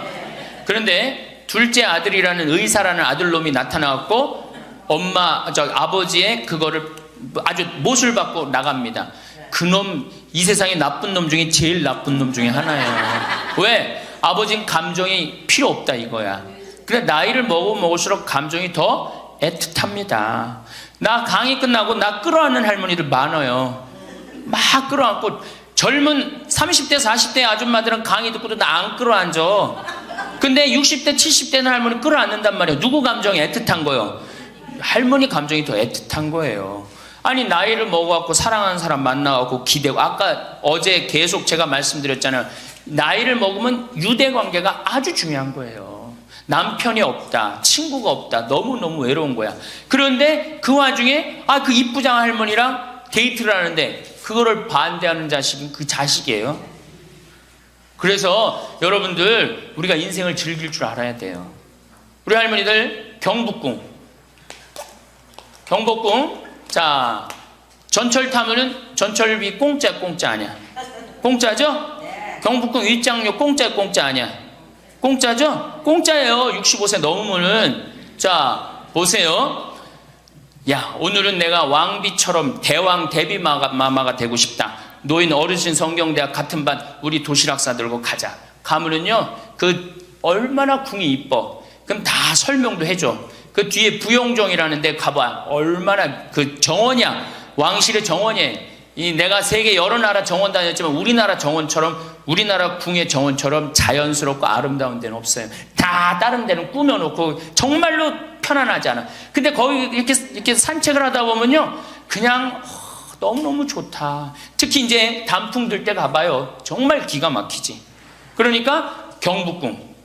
오늘은 우리 경북궁 가자. 경북궁 가갖고 하루 점심 먹고, 내일은 창덕궁, 모레는 어르신 성경대학이니까 어르신 성경대학교 가고, 다음 날은 3일 돌아다녔으니까 피곤하니까 하루 집에서 쉬고, 다음 날은 덕수궁. 그 다음에 또 내가 할머니들한테 많이 청하는 거는 박물관에 많이 다니시라는 거예요. 이거 다 배움하고 다 연결돼 있는 거야. 박물관에 가보세요. 내가 그동안 우리나라를 느끼지 못했던 걸 박물관 가면 국립박물관 가봐. 모든 걸 다 느낄 수 있어요. 그 다음에 여기저기 뭐 삼성 에버랜드 거기 있는데 희원이라는 데 가봐요. 얼마나 잘 꾸며놨는지. 그러니까 바빠. 경북궁 다녀야지, 박물관 다녀야지, 헬스 다녀야지, 수영 다녀야 되지. 어때요? 싸울 시간이 어디 있어? 며느리하고 없어요. 집안에 들어와. 신부님 이거 하려면 돈 많이 들 텐데 돈 거의 안 들어요. 또 돈 든다 하더라도 어떻게 하면 돼? 오늘 집에 가갖고 잡히면 돼. 그래서 자, 잘 생각해 보세요. 내가 운동 다니고 봉사 다니고 일하고 공부하고 경북궁 다니고 박물관 다니면은, 자, 아파서 누울 시간 있어요, 없어요? 없어요. 아파서 누울 시간 없어요. 그리고 자식하고 부닥칠 시간 있어요, 없어요? 없어요. 원망할 시간 있어요, 없어요? 내가 바빠 죽겠는데 누구 지금 원망해? 내가 지금 바쁜데. 그래서 누가 필요한 거야? 남편이 필요한 거야. 같이 다닐 남편. 만약에 남편이 다니기 싫다, 그럼 친구가 아주 중요한 거예요. 같이 다닐 수 있는. 그래서 자식보다 손자보다 더 중요한 건 누구야? 이렇게 얘기해도 집에 가면 또 자식 용돈 달래, 손자 용돈 달래 거기다 주지, 좋은 친구 이 라면 냉면 같이 안 사 먹어. 참 이 벽을 어떻게 깨야 되는지. 그래서 학교를 다녀야 돼. 4년제 학교를 졸업해야지. 자격증을 주고 안 다니면 못 살게 해줘야 돼. 6번째, 감사하라. 우리 신앙인 중에 내가 천주교 교우들 중에 정말 못하는 게 감사해요. 우리 할머니들, 우리 집에 암 환자들이 많이 와 있어요. 암 환자들이. 어제도 암 환자 몇 분이 미사 참여를 했어요. 잘 못 느꼈겠지만은. 그런데 저기 순천, 전주에서 오신 분들, 순천에서 아주 증세가 안 좋은 자매가 하나 왔어요. 아주 얼굴이 새카매, 간이 안 좋아갖고 얼굴이 새카매. 남편도 나한테 와갖고, 신부님 소식을 들었는데 여기 오면 좋다고 그래서 왔다. 신부님만이 우리를 살려준다. 내가 무슨 재주가 있어서 살려줘? 나는 살려줄 능력 없어요. 그런데 왔는데 그 자매를 봤는데 우는 거예요. 너무 아프니까 계속 우는 거예요. 그런데 내 강의를 몇 번 들어보고 주위에 암 환자들 보니까 암 환자들이 깔깔깔깔 웃는 거야. 그러니까 나한테 그 얘기를 해요. 로엘라 자매님, 신부님 너무 이상하다고. 저 암에 걸렸는데 왜 웃느냐고. 저 자매들은 난 아파 죽겠는데, 난 밥도 못 먹고 토하고 그러는데. 그래서 내 강의에 중요한 게 뭐야? 기뻐하라, 감사하라야. 자매님 지금 살아있는 것 자체만 해도 지금 은총이다. 죽으면 하나님한테 가는 것도 은총이고, 내가 울면서 하루를 지내느냐 웃으면서 하루를 지내느냐 굉장한 차이가 있다. 얼마나 자매님 이렇게 암이 걸렸어도 이렇게 경치 좋은 데서 와서 해주는 밥 먹고 사는 사람이 몇 명이나 되느냐. 그것도 남편 시중 극진하게 남편이 모시더라고요. 이렇게 남편 시중 극진하게 들고. 이게 지금 감사할 일이 지금 울 일이냐. 자매가 한 일주일 지나더니 신부님 밥을 먹을 만하다는 거예요. 밥을. 그리고 이제 한 2주일 있다가 항암 치료를 하러 갔어요. 그 병원에서 유명하대. 항암 치료하면 토하고 울고 토하고 우는 거. 그래서 의사 선생님들이 지나가면서 본대요. 일주일이 있는데 그 자매가 왔어요. 자매가 와갖고 나한테 이제 한 1시간 동안 얘기를 했어요. 신부님, 내가 이번에 기적을 체험했다는 거예요. 무슨 기적을 체험했냐니까, 내가 여기 이 평창의 생태마을에 오기 전까지는 감사라는 걸 몰랐대요. 근데 가만히 생각해 보니까 이 좋은 남편의 좋은 가정에 얼마나, 지금까지 살아 50이 넘었으니까 지금 살아온 것이 얼마나 감사한지 몰랐대. 그렇게 감사를 하고 웃기 시작하니까 몸이 덜 아프더래요. 그래갖고 병원에 갔는데 첫날 항암을 했는데, 항암을 하면 그렇게 토했대. 너무 아파갖고. 근데 첫날 항암을 했는데 안 토하더래요. 아프지도 않더래요. 그래서 참 신기했대요. 그 의사 선생님들 보고 맨날 나 죽으면 어떻게 하냐고 울었는데, 의사 선생님들 보고 빵긋빵긋 웃었대, 본인이. 그러니까 그냥 의사 선생님도 이상하다고, 저 맨날 울던 저 자매가 저렇게 웃느냐고. 이틀째 항암을 했는데 그때도 안 토하더래. 안 아프더래. 6일 동안 항암을 했는데 안 토하고 안 아프더래요. 그래갖고 항암하고 난 다음에 하루를 병원에서 쉬어야 되는데 바로 평창에 온 거야. 여기가 좋다고. 왜? 사람이요, 감사하고 기쁘다 보면요, 아픈 것도 없어지는 거예요. 짜증 부리고 신경질 부리면 병이 나한테 들어오거든요. 근데 내가 막 웃고 기쁘면요, 병이 나가게 돼 있어요. 그래갖고 이제 우리 자매가 여기 있다가, 내가 여기 여름에는 사람이 너무 많이 오니까 좀 가 있으라고. 근데 얼마 전에 그 형제가 전화했어요. 신부님, 저 순천에 사는 누구입니다. 요즘 어떻게 됐느냐 그랬더니, 우리 마누라가요, 얼마 전에 병원에 갔는데 암이 다 없어졌어요. 기적이지, 기적. 감사하냐 감사하지 않느냐에 따라서 건강도 결정되는 거야. 건강도. 그러니까 우리 할머니들 감사하세요. 그리고 여기 할머니들은 감사 안 할 수가 있는 할머니들이야. 지금 2달으로 평창까지 올 정도면 감사해 안 감사해? 본당 신부 잘 만나갖고 뭐 돈도 많이 대줬다며, 얘기 들어보니까. 돈도 많이 대주고 얼마나 좋아. 그리고 생각해봐, 어제 점심 저녁 오늘 아침 저녁 해주는 밥 먹었잖아. 그렇죠? 맨날 내가 집에서 해 먹어야 되는데 해주는 밥 먹고 얼마나 감사해. 또 어젯밤에 이렇게 빈님이 오시는데 아침에 일어나니까 저 구름, 산에 걸려있는 구름 이뻐요 안 이뻐요? 그러면은 벌써 하느님한테 감사 찬양 100번은 더 했어야 될까? 하느님 감사합니다. 내가 비산동 성당 다녀갖고 이 좋은 성당에서 여기 1박 2일로 보내주고 밥 3끼 이제 먹었잖아. 밥 3끼 공짜로 먹여주시고 감사합니다. 감사합니다. 입만 열면 뭐 해야 돼? 감사합니다 해야죠? 그러면은 건강한 거예요. 건강한 거예요. 예, 그러고 살아야 돼. 그리고 집에서도 자식들 앞에서 입만 열면 뭐 해야 돼? 감사하다. 니네들 건강하고 나도 건강하고 감사하다. 그냥 냉면 안 얻어먹은 거 이런 것만 원망하지 말고, 냉면 먹고 싶으면 어떻게 하라고? 내 돈 가지고 내가 가서 사 먹으면 돼. 내 돈 주고 내가 가서 사 먹으면 되지. 그걸 기다려요.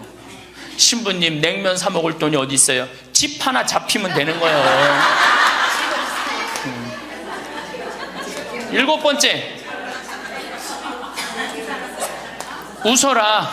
자, 우리 할머니들 어제 오늘 많이 웃었어요 안 웃었어요?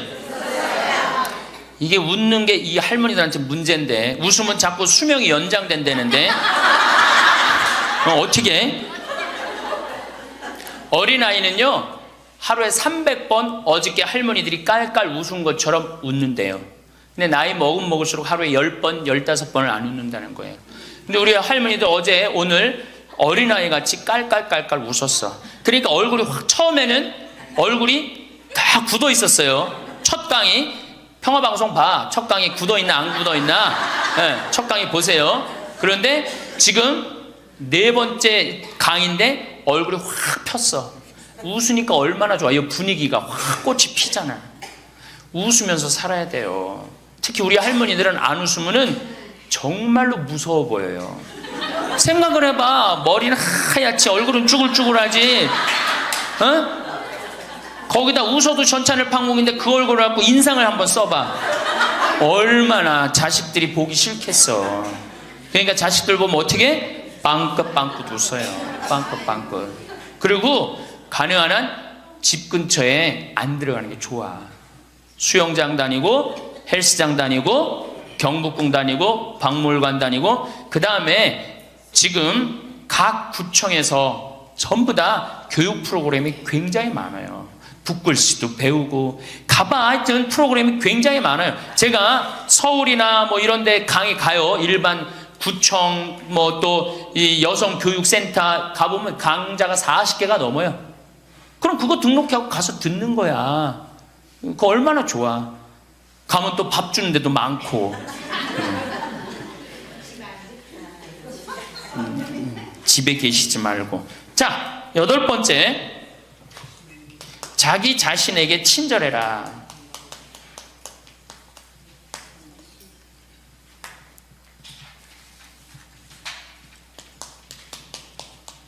제가 이거 가장 중요하게 여기는 겁니다. 자기 자신에게 친절해라.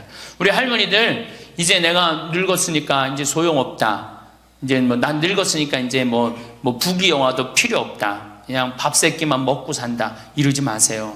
지금처럼 소중한 순간이 없어요. 죽기 전에 가장 행복하게 죽어야지 천당 가는 거예요. 자, 아들이 어머니 제가 갈비 사드리니까 갈비 먹으러 갑시다. 그러면은 할머니들이 얘야 경제도 어려운데 갈비는 무슨 갈비냐 그냥 집에서 김치찌개나 먹자. 이 할머니 바보 멍텅구리 할머니예요. 아들이 갈비 사준다면 어떻게 해야 돼? 방에 들어가고 바로 빨간 거 입술에 바르고 가방 들고 따라 나가야 돼요. 응? 그리고 체하 갖고 집에 들어와서 약을 먹는 한이 있더라도 아들한테 뭐라고 그래야 돼? 내가 아들 잘 만나갖고 호강한다. 고맙다. 고맙다. 어디 갔어? 고맙다. 응? 감사하다. 정말로 내가 너 때문에 호강한다. 나같이 이렇게 호강하는 노인네가 우리 동네는 없다. 이렇게 얘기하면은 다음에 아들이 어떻게 해? 또 사드리고 싶어요. 그런데 만약에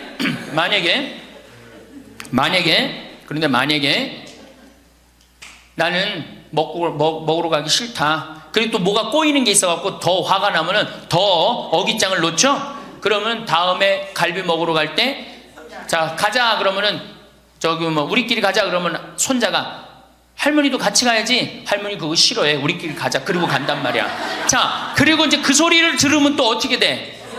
또 열받잖아. 스스로 무덤을 파지 마세요. 이번에 5월 달에 우리 둘째 형님이 효자라고 그랬죠? 둘째 형님이 그동안 큰 대기업에 다니다가 이제 나이가 먹으니까 쫓겨났어요. 쫓겨났는데 둘째 아들이 어머니 아버지 그동안 제가 회사 다니냐고 어머니 아버지 한 번도 모시고 제대로 여행도 못했으니까 쫓겨나자마자 처음 한 게 뭐야? 어머니 아버지 모시고 전국 여행 간 거예요. 전국 여행. 어머니가 전화를 했어요. 아들이 이렇게 여기 전국 여행 다닌다고 뭐 일주일을 벼두라고 그랬다고. 그래서 내가 어머니한테 얘기했어요. 어머니 분명히 아들이 호텔이나 좋은 데 예약했을 텐데 거 하룻밤 뭐 20만 원 30만 원 자는데 여기서 자지 말고 여관에서 자자. 제발 그러지 말라고. 대신 어떻게 들어가고 자면서 내가 아들 만나고 호강한다. 내가 이렇게 나같이 행복한 노인네가 세상에 어디 있을 수 있는가. 그렇게 계속 얘기하라고. 계속. 그래야지 아들이 기분 좋은 거예요.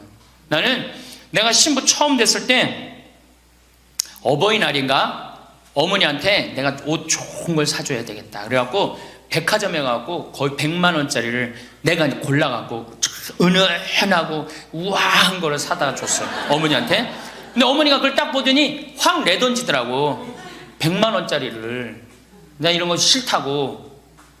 그러니까 어머니 마음에 안 드는 거예요. 늙으면 난 울긋불긋한 거 좋아하는 걸 그때 몰랐지.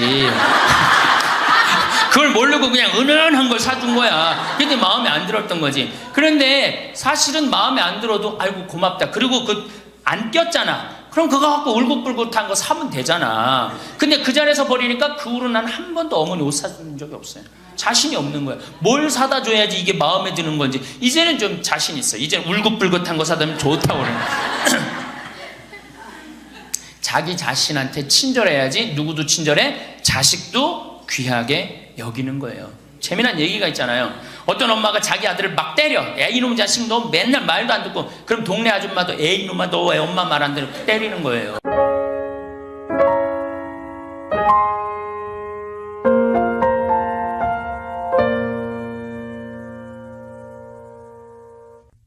(30만) 명이 모이면은 적어도 2,000명에서 한 3,000명 정도의 경찰을 배치했어야 되는데 그거를 위험하다, 사고 나는 지역이다 라는 것만 하는 거와 정확하게 준비를 하는 거는 너무나 다르죠.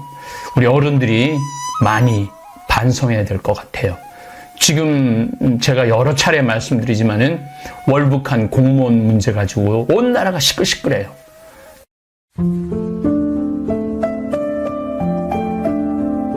이렇게 길게까지 하게 될 줄은 몰랐습니다. 어제는 헌법재판소 9차 변론이 있었는데 윤석열 대통령은 도착하자마자 다시 구치소로 돌아갔습니다. 이유는 간단합니다. 헌법재판소를 믿지 못하겠다라는 것입니다. 불법이라는 것이죠. 윤석열 씨가 불법이 판치는 세상이라고 이야기했는데 제 생각에는 불법을 조장하는 것은 지금 윤석열 씨입니다. 헌법재판소의 재판을 충실히 임하는 모습이 대한민국 대통령으로서의 자격이 아닌가 싶습니다. 저한테 많은 분들이 왜 이재명 편을 드느냐, 조국 편을 드느냐라고 이야기들을 많이 하는데 저는 사실은 이재명 씨에 대해서 그렇게 많은 관심이 없습니다. 또 조국 씨에 대해서도 국회의원이 되기 전까지 거의 몰랐어요. 제가 관심 있었던 것은 환경이고 농업이고 건강한 먹을거리였습니다. 그런데 분명한 거는 이재명 씨는 물론 이재명 씨죠. 이재명 씨는 재판을 지난 한 2, 3년 동안 통계를 찾아봐야 되겠지만 제가 알기로는 50번에서 100번을 재판에 꾸준히 국회의원 임기 중에 참석을 했습니다. 재판이 불법이라고 하지 않았습니다. 조국 씨 마찬가지입니다. 재판이 불법이라고 하지 않았습니다. 그리고 재판 결과에 수긍을 하고 지금 수감 생활을 하고 있습니다. 그게 대한민국 국민으로서의 도리라는 생각을 합니다. 어쨌거나 이제 10차 변론 후에 아마 헌재 탄핵 인용일 것이냐 기각일 것이냐가 결정되겠죠. 저는 만약에 기각이 된다면은 그것도 인정할 겁니다. 그래서 윤석열 씨가 다시 복권을 해서 대통령으로 복귀를 한다면 저는 그거 인정합니다. 왜냐하면 헌법재판소가 결정을 했기 때문에. 그러나 만약에 윤석열 씨가 인용이 된다, 파면이 결정된다면 그것 또한 윤석열 정권이 받아들여야 된다고 생각을 합니다. 저는 지금 대한민국 미래 먹거리인 AI 인공지능 시대에 대해 특강을 하고 있습니다. 도대체 윤석열 정부와 인공지능 AI 시대와 무슨 상관이 있어 이 해에 걸쳐 강의를 하느냐고 반문할 수도 있겠지만 지금 대한민국은 또 한 번 대변신이 필요한 시점입니다. 지금을 제4차 산업시대라고 부릅니다. 제가 평화방송 때 변화와 도전이라는 특강으로 9차례에 걸쳐서 강의를 했습니다. 그때도 상당히 많은 분들이 호응을 했고 정말 조회수가 굉장히 높았습니다. 1차 산업은 뭐냐? 천연 자원을 직접 이용하는 경제 부분입니다. 원시 산업이죠. 구석기 시대, 신석기 시대라고 할 수 있습니다. 여기에는 주 원재료를 채취하고 생산하는 산업을 가르치는데 농업, 임업, 어업 등을 포함한 것입니다. 아주 구석기 시대, 신석기 시대라고 볼 수 있죠. 2차 산업은 생산, 건설과 같이 완성된 산물을 만들어내는 경제의 부분입니다. 공업, 토목, 건축업 및 전기, 가스 공급업을 말합니다. 이 철기 시대를 지금도 나름대로 철기 시대겠지만은 이 산업은 제1차 산업의 산물을 가져와서 완성된 제품을 제조하는 것입니다. 이 시대를 어떻게 보면은 청동기 시대나 철기 시대로 볼 수 있죠. 청동기, 철기도 이게 구분법이 굉장히 긴 역사인데 그거는 뭐 여러 가지 여러분들 자료를 공부해 보면 알고 제 강의 구약 성서에 대한 강의를 들어보면 제가 아주 자세히 설명을 해놨습니다. 대개 경공업과 중공업으로 나뉘어질 수 있는 시기입니다. 그래서 인류 역사를 보면 1차 산업, 2차 산업, 그리고 3차 산업은 교통, 상업, 국제, 무역, 관광업, 운수, 여기 아주 획기적인 게 나오죠. 통신, 금융, 보험, 유통을 말합니다. 지금은 4차 산업 시대입니다. 정보, 통신, 기술 시대입니다. IT 시대이기도 하죠. 그리고 18세기 초기 산업혁명 이후 네 번째로 중요한 산업 시대입니다. 이 혁명의 핵심은 빅데이터 분석. 지금 우리 생태마을도 지금 서버를 지금 수리를 하고 있는데 빅데이터예요. 이 자료가 사실은 아주 중요합니다. 빅데이터에 대한 얘기를 잠깐 좀 언급을 하면 자료가 많으면 많을수록 돈이 됩니다. 정보가 많으면 많을수록 돈이 됩니다. 사람이 많이 모이면 많을수록 돈이 됩니다. 우리 생태마을의 후원회원이, 되살림 후원회원이 15,000명입니다. 다볼사이버 우리 구독자가 50만 명이 됩니다. 또 제 강의가 지금까지 유튜브에 올라간 거 조회수가 1억 7천만 뷰 조회를 했습니다. 그러니까 이게 다 빅데이터예요. 생태마을에 대해서, 황창현 신부에 대해서 1억 7천만 번 사람들이 조회를 하고 강의를 들었다라는 이야기이죠. 그게 바로 힘이고 권력이고 파워입니다. 저같이 종교인은 돈하고 많은 연관이 없지만 일반인에게 있어서는 절대적입니다. 구글, 네이버, 애플 이런 회사들이 돈을 많이 버는 것들이 바로 빅데이터 덕분입니다. 인공지능, 로봇 공항, 사물 인터넷, 이제 수도 없는 정보 교환을 할 수 있는 것, 무인 운송 수단. 요즘은 이제 드론 시대입니다. 무인 항공기, 무인 자동차, 드론으로 여러분들 중동에서 이 중요 인물들 드론으로 사살하는 장면들 많이 보셨죠? 지금은 완전히 새로운 세상이 됐습니다. 3D 프린팅, 나노 기술과 같은 7대 분야의 새로운 기술 혁신, 지금은 4차 산업 시대입니다. 제가 계속 다음 시간에도 강의를 하겠지만 의료, 연금, 노동, 교육, 이것은 이 4차 산업 시대를 위한 준비 단계입니다. 우리는 이걸 뛰어넘어서 4차 산업으로 넘어가야 되는 겁니다. 이것을 조금 더 쉽게 풀이해 드리겠습니다. 구석기 시대에서 정착 농업으로 넘어가는 혁명 시대. 여러분들 구석기에서 신석기로 넘어갈 때 정착 농업, 벼, 밀, 쌀, 가축 이러면서 이동을 하지 않았어요. 인류 문명이 획기적으로 바뀌는 계기입니다. 그 다음에 두 번째는 18세기에 시작한 영국을 중심으로 한 산업혁명. 이게 절대적으로 인류 문명을 바꿉니다. 그리고 이제 급격하게 21세기 반도체를 중심으로 시작한 혁명으로 구분할 수 있습니다. 인류는 지금 세 번째, 산업으로는 네 번째 4차 산업이지만 더 큰 덩어리로 보면 세 번째 경량의 시대를 맞고 있습니다. 신석기 혁명은 사람이 주체였어요. 이거 적으셔야 돼요. 신석기 혁명은 사람이 주체였어요. 산업혁명에서는 기계가 주체였어요. 기계가, AI 시대는 로봇이 주체입니다. 혁명이죠. 사람, 기계, 로봇으로 넘어갑니다. 작년 9월로 생각이 되는데 로봇 기자회견을 9개 분야의 AI들이 기자회견을 했어요.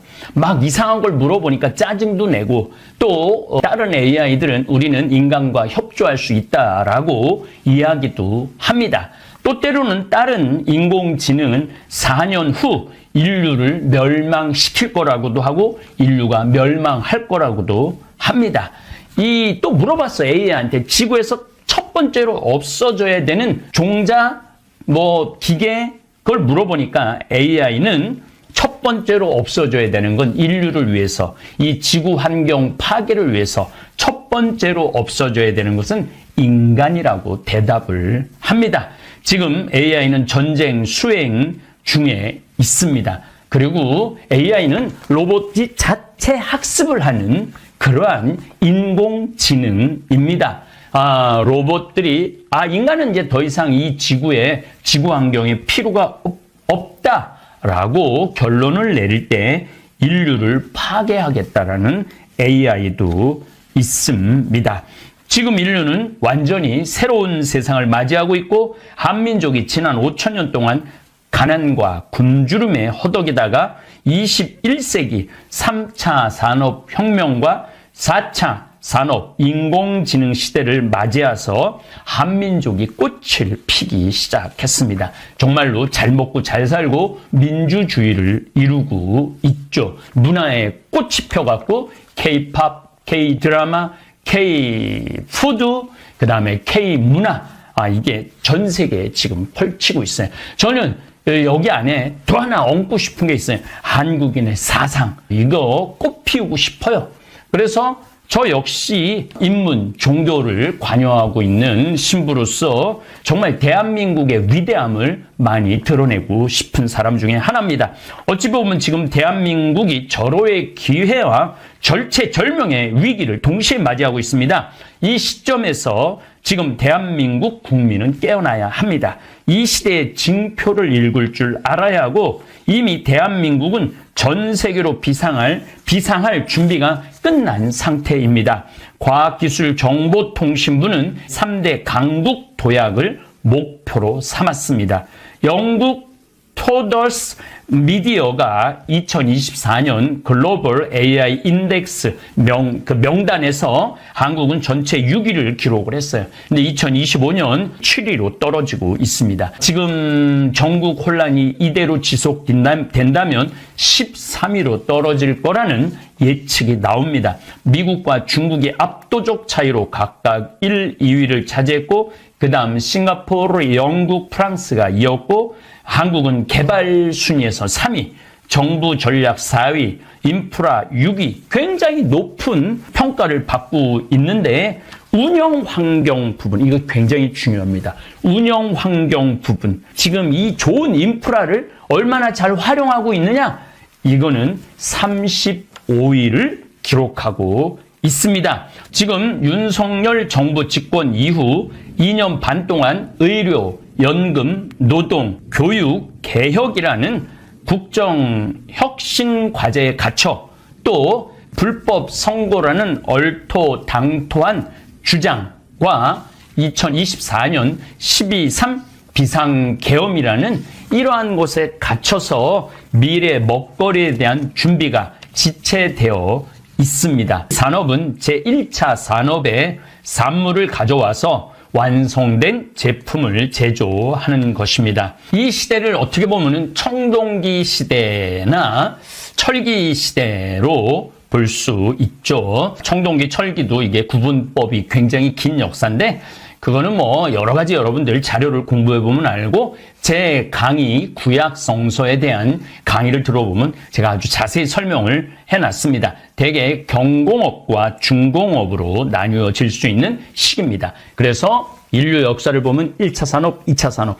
그리고 3차 산업은 교통, 상업, 국제, 무역, 관광업, 운수, 여기 아주 획기적인 게 나오죠. 통신, 금융, 보험, 유통을 말합니다. 지금은 4차 산업 시대입니다. 정보, 통신, 기술 시대입니다. IT 시대이기도 하죠. 그리고 18세기 초기 산업혁명 이후 네 번째로 중요한 산업 시대입니다. 이 혁명의 핵심은 빅데이터 분석. 지금 우리 생태마을도 지금 서버를 지금 수리를 하고 있는데 빅데이터예요. 이 자료가 사실은 아주 중요합니다. 빅데이터에 대한 얘기를 잠깐 좀 언급을 하면 자료가 많으면 많을수록 돈이 됩니다. 정보가 많으면 많을수록 돈이 됩니다. 사람이 많이 모이면 많을수록 돈이 됩니다. 우리 생태마을의 후원회원이, 되살림 후원회원이 15,000명입니다. 다볼사이버 우리 구독자가 50만 명이 됩니다. 또 제 강의가 지금까지 유튜브에 올라간 거 조회수가 1억 7천만 뷰 조회를 했습니다. 그러니까 이게 다 빅데이터예요. 생태마을에 대해서, 황창현 신부에 대해서 1억 7천만 번 사람들이 조회를 하고 강의를 들었다라는 이야기이죠. 그게 바로 힘이고 권력이고 파워입니다.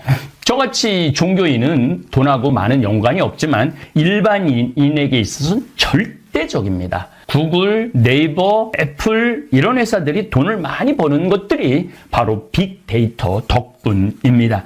인공지능, 로봇 공항, 사물 인터넷, 이제 수도 없는 정보 교환을 할 수 있는 것, 무인 운송 수단.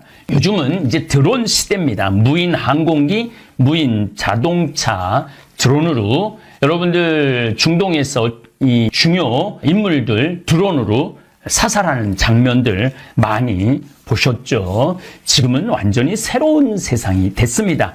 3D 프린팅, 나노 기술과 같은 7대 분야의 새로운 기술 혁신, 지금은 4차 산업 시대입니다. 제가 계속 다음 시간에도 강의를 하겠지만 의료, 연금, 노동, 교육, 이것은 이 4차 산업 시대를 위한 준비 단계입니다. 우리는 이걸 뛰어넘어서 4차 산업으로 넘어가야 되는 겁니다. 이것을 조금 더 쉽게 풀어드리겠습니다. 구석기 시대에서 정착 농업으로 넘어가는 혁명 시대. 여러분들 구석기에서 신석기로 넘어갈 때 정착 농업, 벼, 밀, 쌀, 가축 이러면서 이동을 하지 않았어요. 인류 문명이 획기적으로 바뀌는 계기입니다. 그 다음에 두 번째는 18세기에 시작한 영국을 중심으로 한 산업혁명. 이게 절대적으로 인류 문명을 바꿉니다. 그리고 이제 급격하게 21세기 반도체를 중심으로 시작한 혁명으로 구분할 수 있습니다. 인류는 지금 세 번째, 산업으로는 네 번째 4차 산업이지만 더 큰 덩어리로 보면 세 번째 경량의 시대를 맞고 있습니다. 신석기 혁명은 사람이 주체였어요. 이거 적으셔야 돼요. 신석기 혁명은 사람이 주체였어요. 산업혁명에서는 기계가 주체였어요. 기계가, AI 시대는 로봇이 주체입니다. 혁명이죠. 사람, 기계, 로봇으로 넘어갑니다. 작년 9월로 생각이 되는데 로봇 기자회견을 9개 분야의 AI들이 기자회견을 했어요. 막 이상한 걸 물어보니까 짜증도 내고 또 다른 AI들은 우리는 인간과 협조할 수 있다라고 이야기도 합니다. 또 때로는 다른 인공지능은 4년 후 인류를 멸망시킬 거라고도 하고 인류가 멸망할 거라고도 합니다. 또 물어봤어요. AI한테 지구에서 첫 번째로 없어져야 되는 종자, 기계, 그걸 물어보니까 AI는 첫 번째로 없어져야 되는 건 인류를 위해서, 이 지구 환경 파괴를 위해서 첫 번째로 없어져야 되는 것은 인간이라고 대답을 합니다. 지금 AI는 전쟁 수행 중에 있습니다. 그리고 AI는 로봇이 자체 학습을 하는 그러한 인공지능입니다. 로봇들이, 인간은 이제 더 이상 이 지구에, 지구 환경에 필요가 없다라고 결론을 내릴 때 인류를 파괴하겠다라는 AI도 있습니다.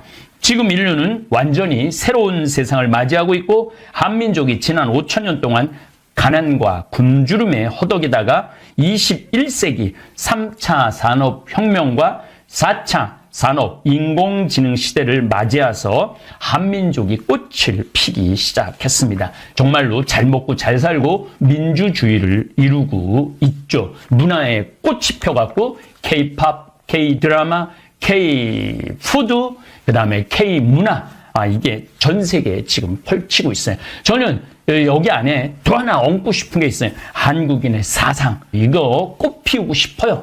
그래서 저 역시 인문, 종교를 관여하고 있는 신부로서 정말 대한민국의 위대함을 많이 드러내고 싶은 사람 중에 하나입니다.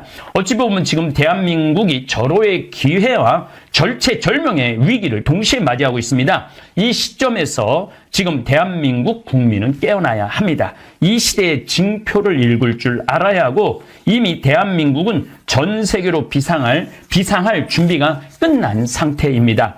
과학기술정보통신부는 3대 강국 도약을 목표로 삼았습니다. 영국 토더스 미디어가 2024년 글로벌 AI 인덱스 명단에서 한국은 전체 6위를 기록을 했어요. 근데 2025년 7위로 떨어지고 있습니다. 지금 전국 혼란이 이대로 지속된다면 13위로 떨어질 거라는 예측이 나옵니다. 미국과 중국이 압도적 차이로 각각 1, 2위를 차지했고 그 다음 싱가포르, 영국, 프랑스가 이었고 한국은 개발 순위에서 3위, 정부 전략 4위, 인프라 6위, 굉장히 높은 평가를 받고 있는데 운영 환경 부분, 이거 굉장히 중요합니다. 운영 환경 부분, 지금 이 좋은 인프라를 얼마나 잘 활용하고 있느냐? 이거는 35위를 기록하고 있습니다. 지금 윤석열 정부 집권 이후 2년 반 동안 의료, 연금, 노동, 교육, 개혁이라는 국정 혁신 과제에 갇혀 또 불법 선거라는 얼토당토한 주장과 2024년 12.3 비상계엄이라는 이러한 곳에 갇혀서 미래 먹거리에 대한 준비가 지체되어 있습니다. 그래서 대한민국이 지금 3개월 동안 올수도 얼음 상태가 되어 있습니다. 제 개인적인 생각에는 의대생 2,000명을 늘릴 게 아니라 인공지능 프로그래머 양성을 매년 2,000명씩 증원해야 합니다. 지금 여러분들 AI에 관련 미국의 AI에 관련 종사자들 평균 연금이 3억에서 4억입니다. 중국의 딥시크를 개발한 한 젊은 여성 연봉이 20억입니다. 지금 AI에 온 인류는 집중하고 있습니다. 실제로 미국은 지금 IT나 AI 전문가들에게 영주권을 쉽게 주는 그린카드 제도를 실시해서 전 세계의 인재를 끌어들이고 있습니다.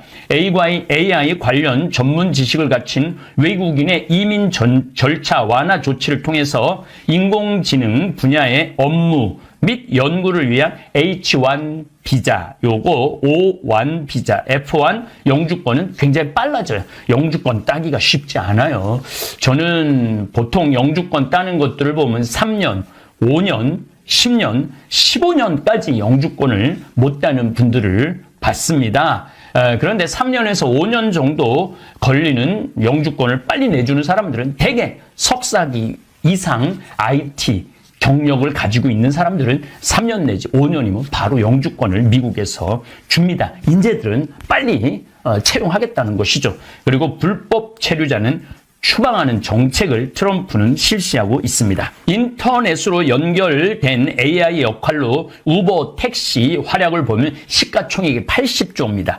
현대 자동차 시가총액은 33조 원입니다. 2배 이상입니다. 자동차를 만드는 회사보다 로봇을 이용한 자동차 운영 회사가 주가가 더 높습니다.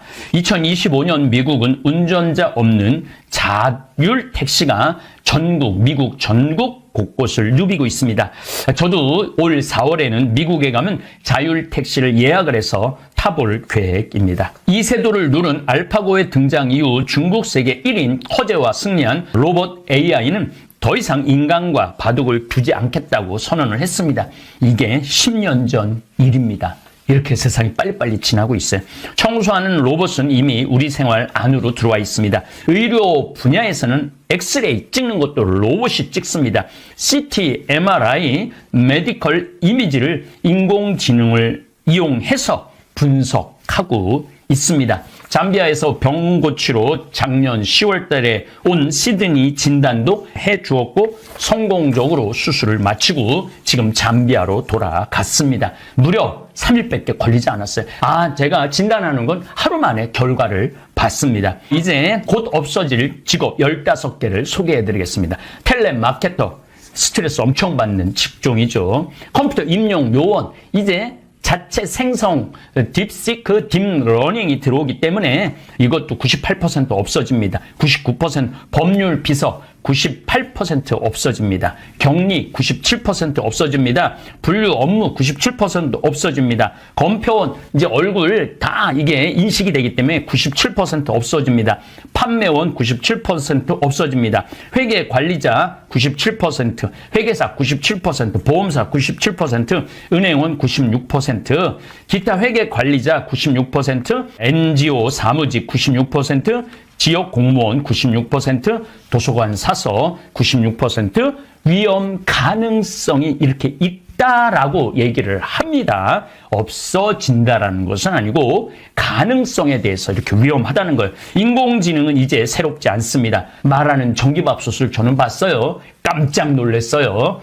수증기를 배출한다, 밥이 맛있게 다 됐다, 식기, 세척기. 이 인공지능을 선전 문구로 내세운 상품은 인공지능 광고하는 사람들이 굉장히 많죠. 지금까지 개발된 인공지능은 인간과 같은 총체적 지능을 따지자면 현재 곤충 수준밖에 되지 않습니다.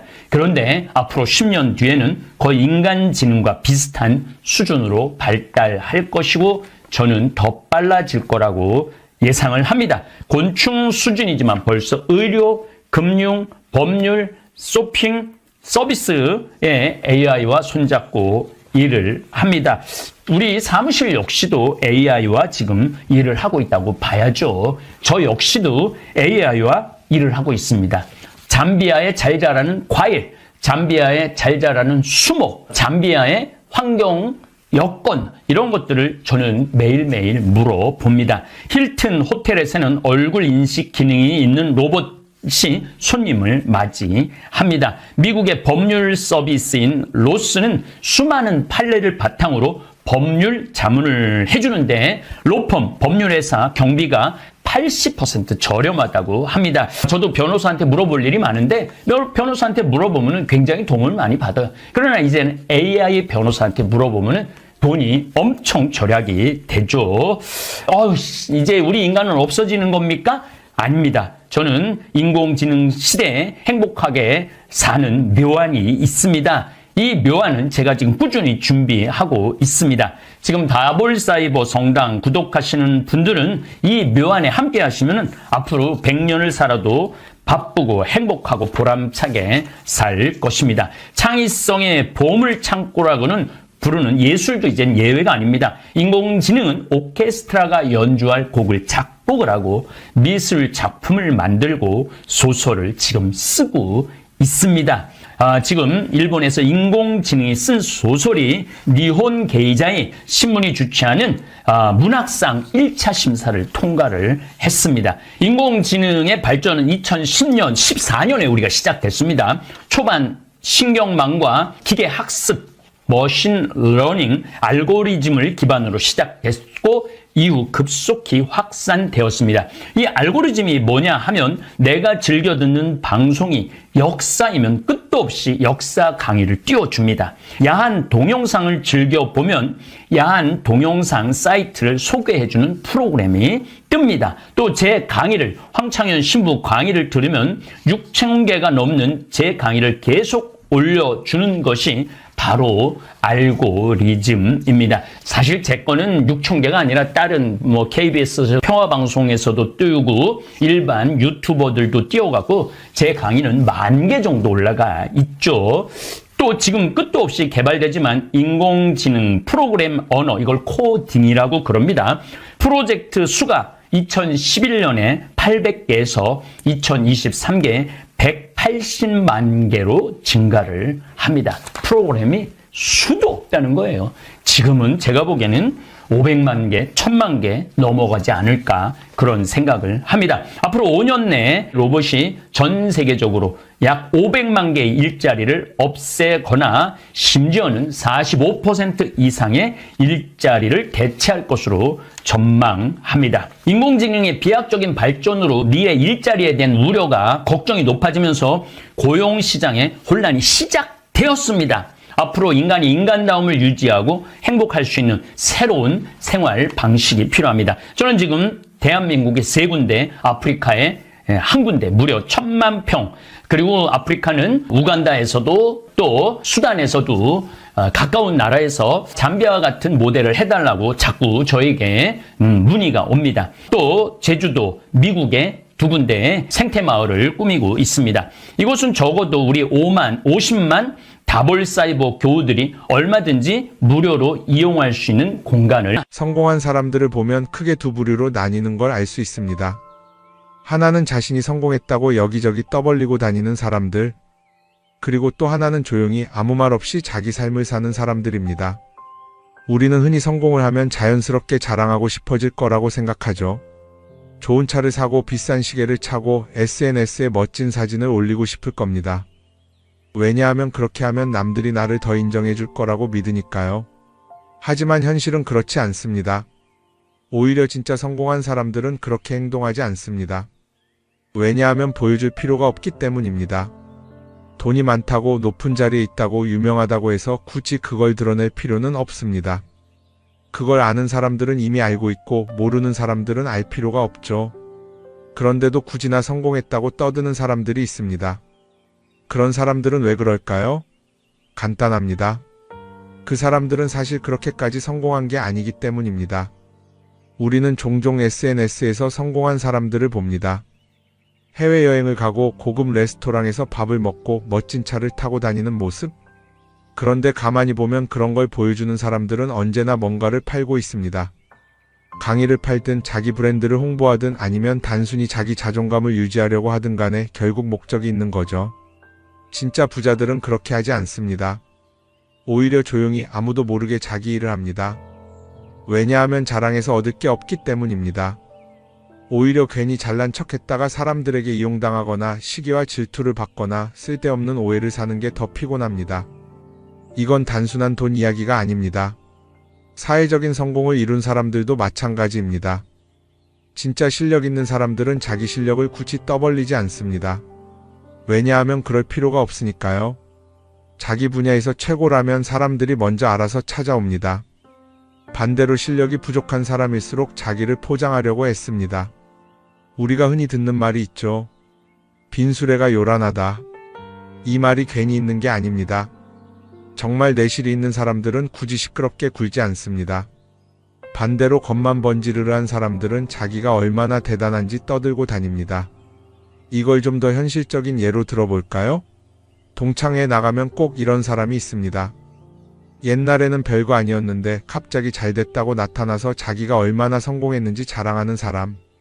처음에는 다들 와 대단하다 하고 들어주지만 시간이 지나면 어떨까요? 대부분 속으로 이렇게 생각할 겁니다. 저 사람 뭐 저렇게까지 티를 내? 결국 그런 사람은 점점 멀어지게 됩니다. 반면에 정말 성공한 사람들은 조용합니다. 굳이 자기가 어떻게 살고 있는지 설명하지 않죠. 그런 사람들은 오히려 주변에서 먼저 알아보고 자연스럽게 존경을 받습니다. 그게 진짜 성공입니다. 그럼 우리는 어떻게 해야 할까요? 내가 뭔가를 이루었을 때 굳이 남들에게 알릴 필요가 있을까요? 물론 가까운 사람들에게 좋은 소식을 전하는 건 좋습니다. 하지만 굳이 모든 사람들에게 나 이렇게 잘 살고 있어요 하고 알릴 필요는 없습니다. 그런 행동은 결국 나에게 득이 되지 않습니다. 성공이라는 건 원래 조용한 겁니다. 내가 잘 되고 있으면 주변 사람들이 자연스럽게 알게 됩니다. 굳이 내가 말하지 않아도 내 행동과 태도에서 묻어나오게 되어 있습니다. 그러니 굳이 보여주려고 애쓰지 마세요. 오히려 그게 더 진짜 성공한 사람의 태도입니다. 사람은 사회적 동물이라고 하잖아요. 혼자 살아갈 수 없고 결국 사람과의 관계 속에서 기쁨도 얻고 때로는 상처도 받습니다. 그런데 한 가지 생각해 볼 게 있어요. 우리가 정말 인간관계가 필요해서 맺고 있는 걸까요? 아니면 그냥 그래야 한다고 배워서 어쩔 수 없이 유지하고 있는 걸까요? 어릴 땐 친구 많으면 좋다고 하죠. 사회생활에서도 인맥이 중요하다는 말을 많이 합니다. 그런데 정작 주변을 보면요, 인간관계가 넓은 사람일수록 스트레스를 더 많이 받아요. 전화벨이 울릴 때마다 이번엔 또 무슨 부탁일까 싶고 단체 채팅방에서 메시지가 올 때마다 이걸 또 어떻게 대답해야 하나 고민하죠. 관계가 많아질수록 책임과 피로도 함께 늘어나는 겁니다. 어떤 사람들은 인간관계를 줄이면 외롭지 않겠냐고 해요. 그런데 가만히 생각해보면 진짜 외로움을 느끼는 순간이 언제인지 아세요? 오히려 불필요한 인간관계 속에 있을 때입니다. 같이 밥을 먹고 얘기를 나누는데도 뭔가 허전하고 대화가 컥 돌고 속마음을 나누지도 못할 때, 그럴 때 우리가 더 외롭다고 느끼죠. 그렇다고 당장 인간관계를 다 끊어버릴 순 없겠죠. 하지만 적어도 내가 정말 소중하게 여겨야 할 관계와 그냥 관성적으로 유지하는 관계는 구분할 필요가 있습니다. 예를 들어 매번 나한테 부탁만 하고 정작 내가 어려울 땐 연락 한 번 없는 사람. 내가 실수하면 뒷담화를 하면서 내 앞에서는 웃는 사람. 이런 관계를 굳이 계속 이어갈 이유가 있을까요? 가끔은 이런 경험도 있을 거예요. 우연히 어떤 사람과 친해졌는데 만난 지 얼마 되지도 않았는데 너무 많은 걸 털어놓는 사람들 있죠. 자기 속사정부터 가족 문제, 직장 고민까지 쏟아내는 사람들. 이런 경우 두 가지일 가능성이 큽니다. 하나는 그냥 감정적으로 의존할 사람이 필요해서일 수도 있고 또 하나는 내가 믿을 만한 사람인지 떠보는 걸 수도 있어요. 어떤 경우든 이런 관계는 오래가기 어렵습니다. 사실 친밀함이라는 건 시간이 필요한 법이에요. 적당한 거리를 두고 천천히 서로를 알아가야 하는데 초반부터 급격하게 가까워진 관계는 쉽게 무너지는 경우가 많습니다. 처음엔 친하다고 생각했는데 어느 순간 사소한 일로 틀어지고 결국 남보다 못한 사이가 되는 거죠. 그러면 인간관계를 어떻게 해야 할까요? 답은 간단합니다. 억지로 맺지 말고 굳이 유지하려고도 하지 않는 거예요. 내가 편한 관계라면 자연스럽게 이어질 것이고 그렇지 않다면 서서히 멀어질 겁니다. 그리고 그걸 억지로 붙잡지 않아도 괜찮습니다. 관계를 유지하는 데 에너지를 쓰기보다는 정말 소중한 관계에 집중하는 게 더 낫지 않을까요? 어떤 사람은 내가 인간관계를 줄이면 나중에 나 혼자 남는 거 아니냐 걱정하기도 해요. 그런데 생각해보면요, 진짜 나를 위하는 사람은 많지 않아요. 인간관계를 줄인다고 해서 완전히 혼자가 되는 게 아닙니다. 오히려 불필요한 관계를 정리하고 나면 남아있는 관계들이 더 단단해지고 가치 있게 느껴질 겁니다. 예전엔 인맥이 자산이라는 말을 많이 했어요. 그런데 요즘은 꼭 그렇지도 않죠. 오히려 불필요한 인간관계가 많으면 그게 짐이 될 수도 있어요. 적당한 거리, 적당한 선. 이걸 잘 지키는 게 결국엔 가장 편한 인간관계를 유지하는 방법 아닐까요? 한번 곰곰이 생각해 보세요. 지금 내 주변에 있는 사람들 중에서 내가 정말 편하게 만날 수 있는 사람이 몇 명이나 되는지, 내가 억지로 맞춰주고 있는 관계는 없는지. 관계를 줄이면요, 외로워지는 게 아니라 오히려 더 자유로워집니다. 그리고 자유로워진 만큼 내 인생에서 정말 중요한 것에 집중할 수 있게 됩니다. 인간관계 너무 많은 걸 신경 쓰다 보면 정작 중요한 걸 놓칠 수 있어요. 그러니까 이제는 한 번쯤 정리해보는 것도 나쁘지 않을 겁니다. 사람들이 돈을 많이 벌고 싶어 하는 이유가 뭘까요? 단순히 돈이 많으면 좋으니까? 물론 그것도 있겠지만 사실 돈을 원하는 진짜 이유는 더 나은 삶을 살기 위해서겠죠. 그런데 문제는 돈을 많이 번다고 해서 반드시 삶이 나아지는 건 아니라는 겁니다. 오히려 더 많이 벌수록 더 많이 쓰게 되는 경우가 많아요. 가끔 이런 생각해 본 적 없으세요? 예전에는 돈이 지금보다 훨씬 적었는데 이상하게 그때가 더 여유로웠던 것 같다. 왜 그럴까요? 사실 우리가 원하는 건 돈 그 자체가 아니라 돈을 통해 얻을 수 있는 자유인데 돈을 벌면 벌수록 그 자유를 잃어버리는 경우가 많아요. 더 좋은 차, 더 좋은 집, 더 좋은 옷을 사면서 점점 더 많은 돈이 필요해지고 결국엔 돈을 벌기 위해 또다시 일해야 하는 악순환에 빠지게 되는 거죠. 한번 생각해 봅시다. 우리가 정말 필요해서 뭔가를 사는 경우가 얼마나 될까요? 필요해서라기보다는 남들이 가지고 있으니까, 없어 보이기 싫으니까, 혹은 그냥 기분 전환을 위해서 소비하는 경우가 훨씬 많아요. 그리고 그런 소비를 할 때마다 스스로 이렇게 합리화를 하죠. 이 정도는 나를 위한 투자야. 그런데 가만히 보면 그 소비가 진짜 나를 위한 소비인지 아니면 그냥 사회가 만든 기준에 끌려가고 있는 건지 헷갈릴 때가 많습니다. 예를 들어 예전에는 스마트폰 하나면 충분했는데 이제는 스마트워치도 있어야 하고 무선 이어폰도 필요하고 태블릿도 있어야 할 것 같고 하나를 사면 또 다른 무언가가 필요해지는 시기예요. 사실 이건 우리가 그렇게 만들어진 겁니다. 광고도 그렇고 SNS도 그렇고 자꾸 우리에게 이렇게 말하죠. 이걸 사야 더 행복해질 수 있어요. 그런데 정작 그걸 사고 나면 어때요? 처음 며칠은 좋죠. 그런데 시간이 지나면 또 다른 걸 사고 싶어져요.